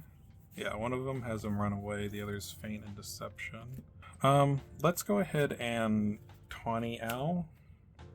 This is also a good time to note, since it doesn't come up yet, but there are some rules for the ongoing schemes that weren't talked about in my reveal video. The main one is that if you have an ongoing scheme active like we do right now, and you play another one, the old one gets discarded. You cannot have more than 1 ongoing scheme active at a time. The reason that's important is because some people speculated when Strength of the Pack was revealed that, oh man, what if you had all 3 of these up and you're healing 3 every turn? That seems crazy OP. And it probably would be. But not possible because you can only have 1 ongoing scheme active at a time. So we are going to have this one fall off, but we're doing this to draw 2 and gain an action. Another Igni and another Armor of the Forgotten Wolf. Alright, so we have the next few blocks the next few attacks from Mothman completely covered, which is making me feel pretty solid about things. I could attack with Disciplined Duelist. If I do and Mothman pulls the warp, he goes either to the center or up here. If he goes up here, I could attack him with Dandelion and he'd still be within range of Ciri. That's maybe not that bad, because if he goes in the middle, he's next to the wolf. And the wolf could block with the Harrying Strike that we still have, and it'd be a 4, and that'd be fine, but I kind of wanted to keep the wolf around if possible, and he could still kill it through some of that. Yeah, I think, because I could attack with Erden and he wouldn't move, but I think I want to go for Duelist because it's better into the things that aren't the warp, and I don't want to miss out if I attack with the small attack. Well, it is the warp, so unfortunately that's not... I mean, it's not even that bad, honestly. This is a 3.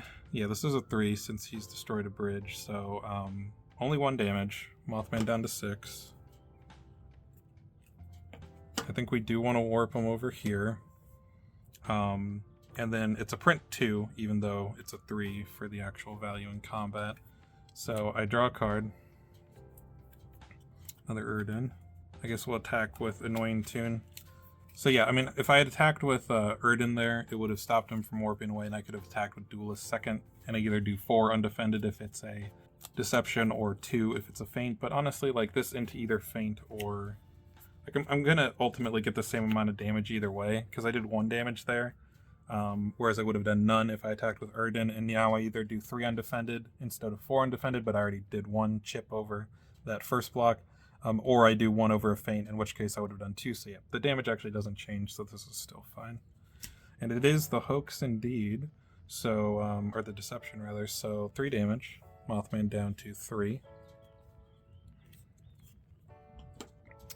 And then I could move him. I think I like where he is though, because Ciri is not only within range to smack him on her turn, but if he goes first, she can parry his attack, and then he's probably just going to go down.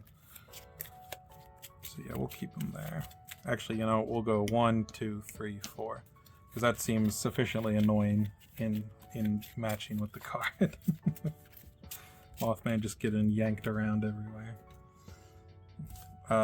End of round, he advances by 2, but he's not going to get that bridge yet, which is good. Theoretically, we could keep him off of destroying the bridge one more round if we send like the wolf over there to go clear that, which I probably will if we don't kill him somehow, but I think he's probably pretty toast.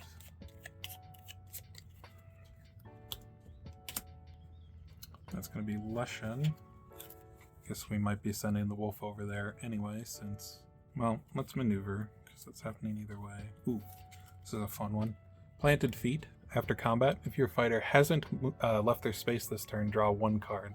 So basically like an opposite of something like a shift, where you get a benefit if you are in the same spot you started. This is nice for Leshen, because he can attack from range, so this could still be used offensively and draw the card. But often it's going to be online pretty much always on defense a lot of the time. So just a 4-value block that draws a card. It's basically a exploit at that point, and exploit is a very good card. So yeah, he has 3 of those. And the wolves can use it too. So the wolves actually have quite a bit of value blocks, which is nice because the wolves are a big part of your game plan. So you have a lot of ways to get them back. You want them active for this to keep healing. And then you have 3 of these and 3 of these, which can all be 4-value blocks for the wolves. So they're definitely a lot harder to take down than a lot of 1 HP sidekicks are, if you really want to block for them. They also have access to wily fighting, so they've got a lot of good blocks. I could go here and attack with wily fighting. I don't want to attack with that or this, because Visage would be really bad for me. Wily on offense would always do 1, because if he feints it, does 1 over the top. If he blocks with anything else... No, that's not true, because if he blocks with the warp, he would run away. And then, yeah, that seems bad. So I think we're just going to send the wolf here. I could still go here and attack with Leshen, but I feel like that's probably unnecessary, because Ciri... Well, Ciri doesn't actually have anything at the moment. Geralt has the Igni, which, even if it runs into a Visage, is probably fine. The problem is if I go adjacent with Leshen, Geralt can't get in. And if I don't go adjacent with Leshen, I can't get the wily fighting. Leshen was probably the worst one to go first here for us this round, but hey, what are you going to do about it? I mean, I could just try to kill Mothman right now. I could just say, if he has the Visage, whatever. I mean, if he has the Visage, it's fine. He's not going to be putting Doom out on his turn because of Ciri parrying. So why don't we just let Leshen try to steal the kill, because he's been just loafing around here and letting the others do all the work, and now he wants the glory for himself.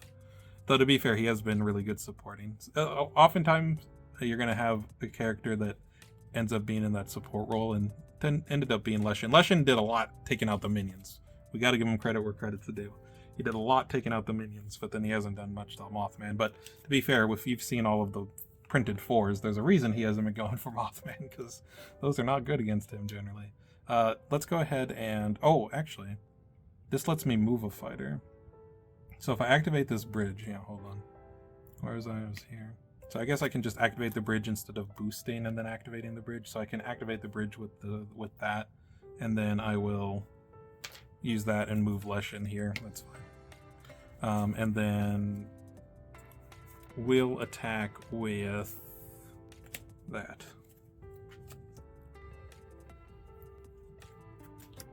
Hey, feint. That's actually quite good. 2 damage. Down to 1.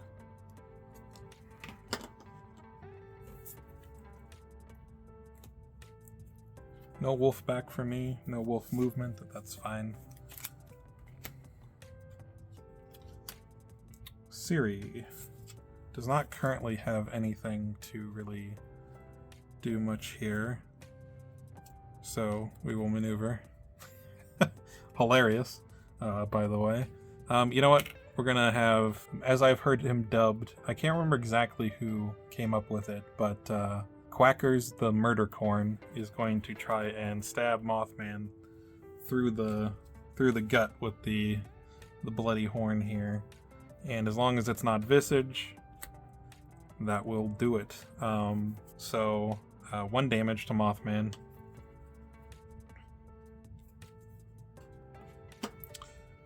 Removed off the board, so does not get to do his Unimaginable Terror, actually. And then we get to move Yaharquax 1, 2, right into Mothman's original space. He has asserted dominance and slain the villain. And that will do it.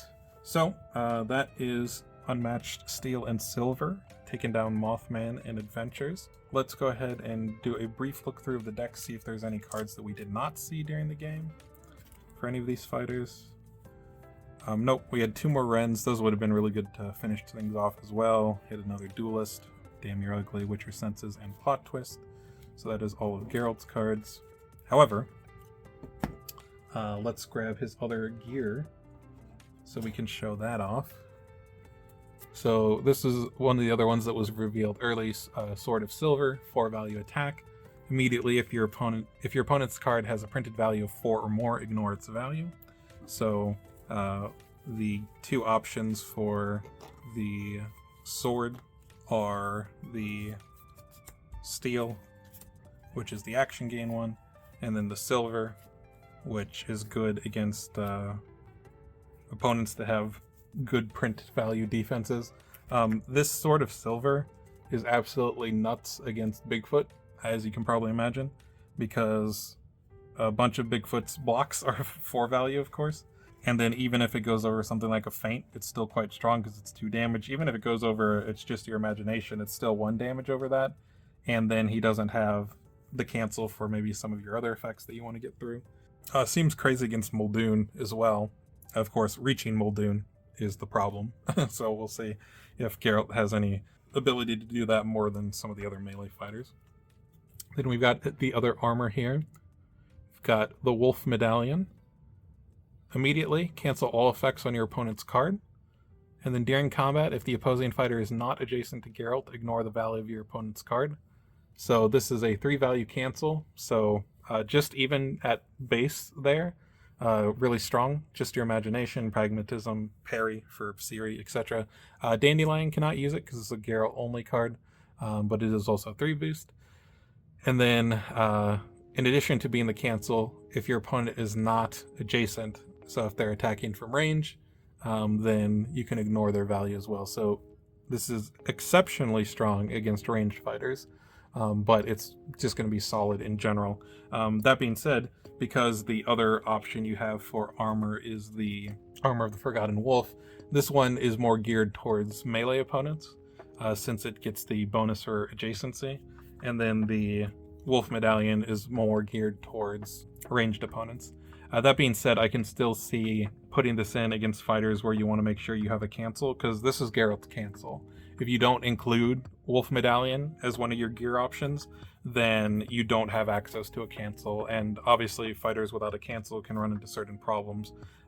You still won't have the cancel for Dandelion, so there are some fighters that might be able to exploit that, but this will at least give you 2 cancels in the deck against fighters that you want those against, even if you don't benefit from the during combat effect on it. And then we have the other potion, which is Blizzard. Draw 1 card, move Geralt up to 3 spaces. So instead of draw 2 and gain an action, it gives you a bit of movement and a draw. So this can still help you engage. This is actually better than Tawny Owl if you want to like reach your opponent if they're a bit further away from you, especially because if they stay out of your single maneuver range, they might be within 3, and you can catch up to them with this. And then ongoing, opponents cannot gain actions. And then discard this card at the end of your turn if you didn't attack. So same condition as Tawny Owl to fall off. So yeah, obviously this ongoing effect is crazy against certain fighters and doesn't really do anything against other fighters. I can definitely see this sometimes just being used for the effect itself, and then you don't care if it stays active. But against certain fighters, you'll definitely want that to stay active. Some just off the top of my head that it could be good against are Bruce Lee is probably the big one that comes to mind. This just completely shuts down his game plan, so he will try to stay away from you and force us to fall off by making it so you can't easily attack him every turn. It's pretty good against someone like Yanenga as well. Houdini is one that it's good against. Bullseye.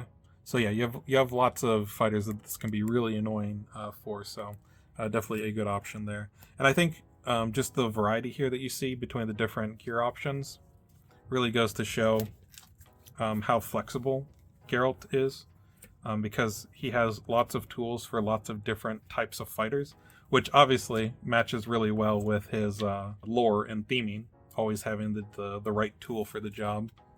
But yeah, those are the gear cards, and you have a lot of different considerations when doing matchups. Now, do remember that when you're picking gear, you just pick one of the gear for each type, and then you get both of the copies of that card in the deck. So it's not like you can take, one sword of silver, one sword of steel. You either take both silvers or both steels, you take both medallions or both armors, and then you take both Tawny Owls or both Blizzards. But any mix of those, so you can be like, well, maybe I'm against Bigfoot, so I want the Ignore. He's melee, so I want the armor. I don't actually care about cancels against Bigfoot really at all, so this doesn't seem that good.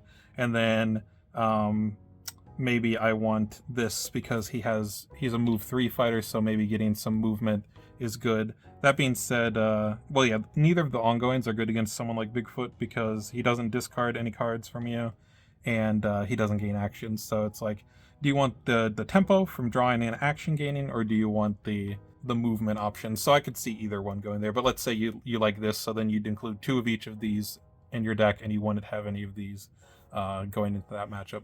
And you get to choose same timing as Buffy, so at the start of the game, like as you're setting up, once you already know who you're going against. So if you draft Geralt in like a tournament, you don't choose until you see who your opponent's playing. So you have that flexibility to choose what's right for the right situation.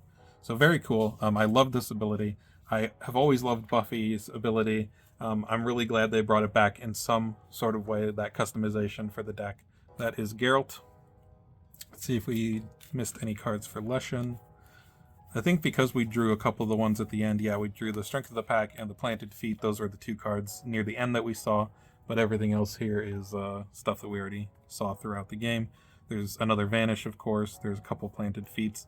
Disturbing Howls. One of the things that I wanted to point out for Leshen, which maybe eagle-eyed viewers might have noticed as we were going through, but Leshen does not have a ton of blocks.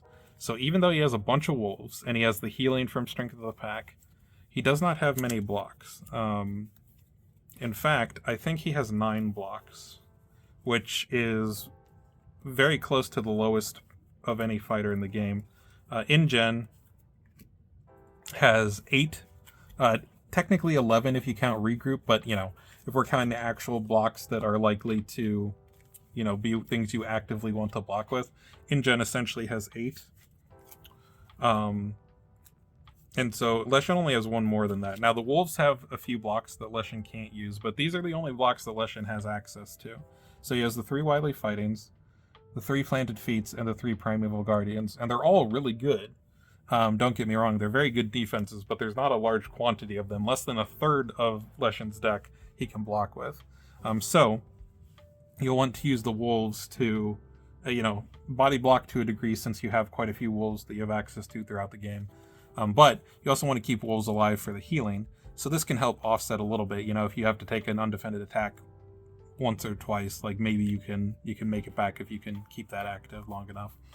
But then the big thing that Leshen has, and this is a concept that's similar to like Bloody Mary. Bloody Mary does it by having her hand count that she can manipulate. So while Mary has that, Leshen has his ability. Because if you go and you try to aggress Leshen, then if you give him an opportunity to double attack you, and he has some effects like Flock of Birds, or a turn after he plays Vanish, he has ways to ensure that he's going to be able to get that double attack off. And obviously being attacked with like a 5 into a 7 is very scary. So Leshen has a little bit of passive defense in just how threatening his ability is, in addition to, you know, the actual defense cards he's got. So yeah, it's a very interesting play style. The wolves are super mobile and have some solid attacks, some solid mind gaming stuff. Leshen itself has some really strong offense, but pretty weak defense, pretty low health, but some ability to regenerate and use sidekicks to body block and stuff. So Leshen will be very interesting to see how kind of people figure out playing him. But yeah, really cool fighter as well. And then we've got Ciri. Nope, we do not have any cards that we didn't see from Ciri. We just have some more copies of some ones that we saw previously. And then yeah, let's grab all the source cards and lay them out here. This is what you're looking at for the sword. Oh, actually, I'm missing a lion cub somewhere. Oh, here we go. Discard. I must have missed. I missed one of the. So I think I had one of these in the discard, not the set aside pile. So I think I actually had my ability online slightly earlier than I thought.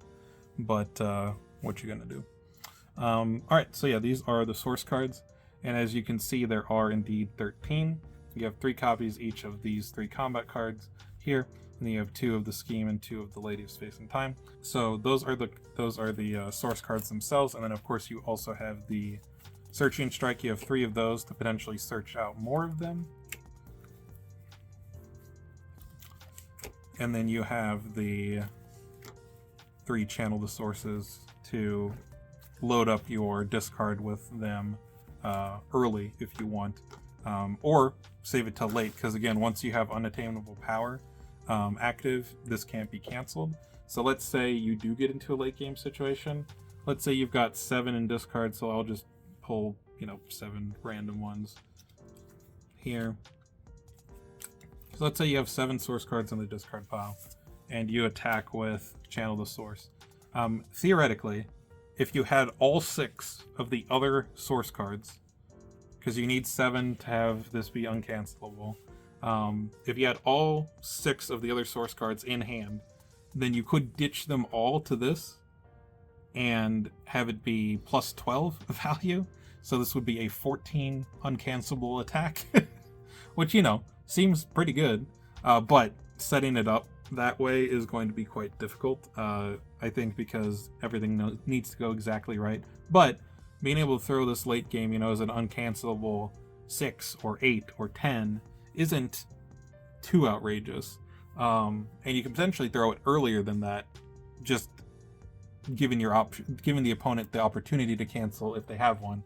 But if they don't have a cancel, if they're a fighter that doesn't have a cancel, like Yanengo, for instance, or if they're just someone who has used all their cancels at that point, because honestly, you usually want to try to do is cancel series cards early, because if she gets to this, your cancels are useless. And so I could see a situation where someone uses all of their cancels, you know, even maybe before she gets to this threshold, and then this can still get through. And then yeah, there's more and more fighters nowadays that don't have cancels, so she can also get big hits with this as well. But yeah, there's different ways that you're going to play her cards based on kind of the order that you get them and what you want to set up for the effects themselves. As far as the thresholds, Lion Cub is at 1 and 5, so we'll just kind of lay out the cards here real quick. So this is kind of what it looks like for the spread of cards. Lion Cub is the one that comes online earliest at 1. Of course, a 4 versus a 7 is not ideal, but maybe you can use the first Lion Cub, you know, when you only have 1, so it's still a 4, or maybe you just even use it as a 2, like I mentioned earlier. And then at 2, Push to the Brink's first effect comes online. At 3, Zerial's first effect and Lady of Space and Time's first effect comes online. Child's first effect is at 4. Then Zerial and Lion Cub both get upgraded at 5. Push to the Brink gets upgraded at 7, and Unattainable Power becomes active.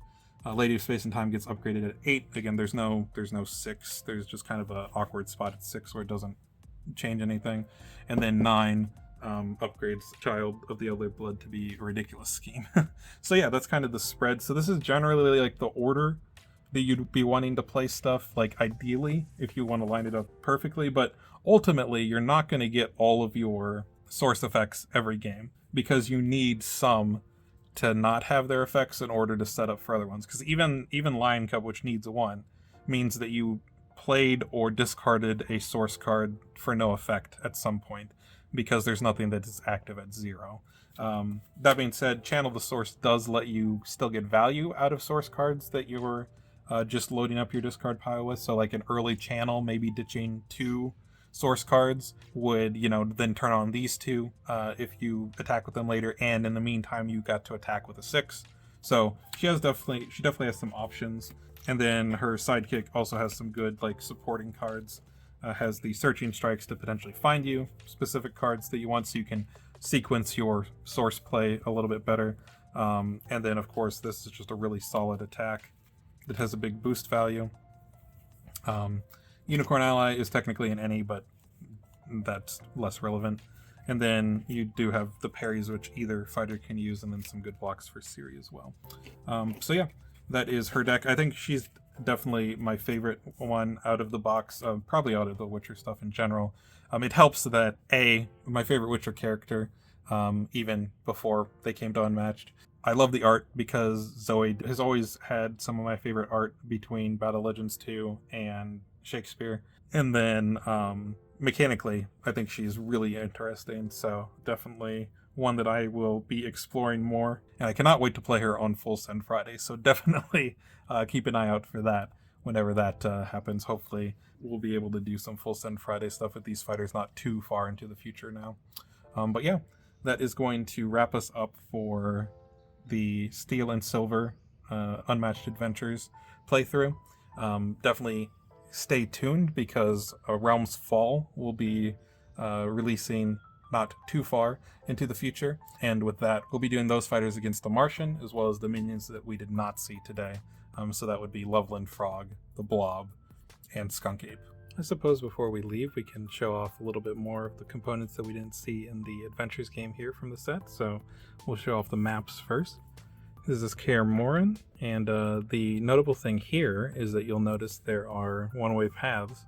So makes a return. Last time we saw this was on Raptor Paddock from the first Jurassic Park set in Gen vs. Raptors.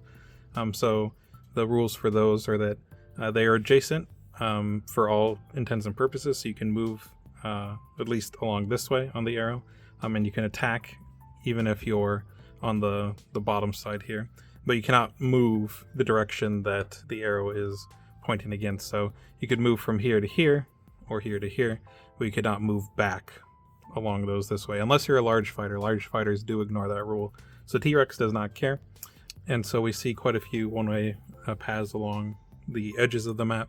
This one will probably not be as good for Rex, just because her ignoring the one-ways here don't actually impact as much as Raptor Paddock, it doesn't look like. But I'd have to play it more to know.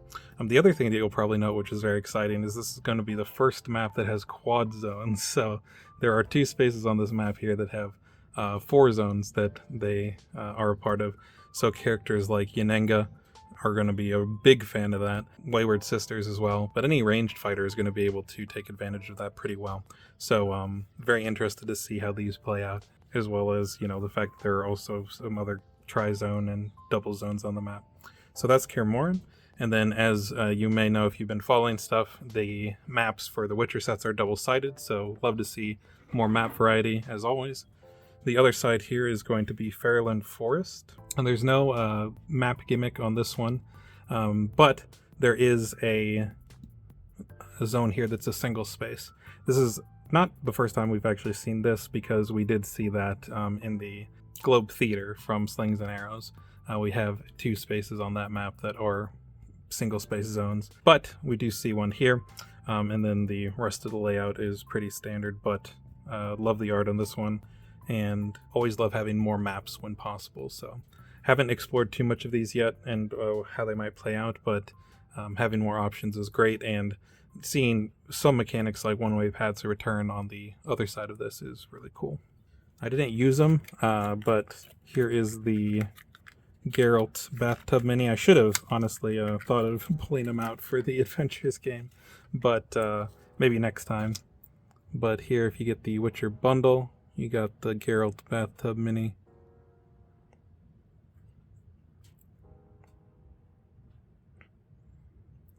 and that is a hilarious reference and a very cool mini to have. I can't wait to see some people paint this, because I am not the kind of person that can do well with painting minis. Not only do I often not have the time, but do not have the experience or skill. But yeah, we'll have to see what people do with that. But next time maybe I'll whip this out and play with them. And then finally, we'll show off the foils here. And all of this comes with the sets if you order the bundle from Restoration Games. I'll have a link to that in the description down below.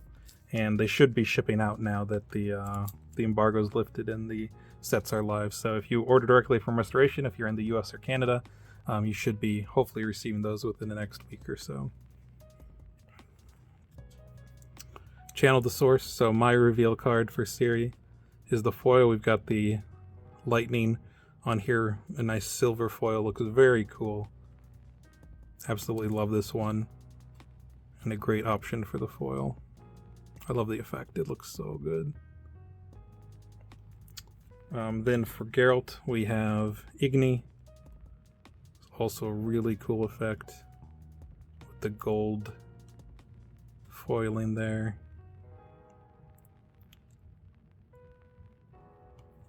And then finally for Leshen we have Primeval Slam with the little vine splintering sections, a nice foil green.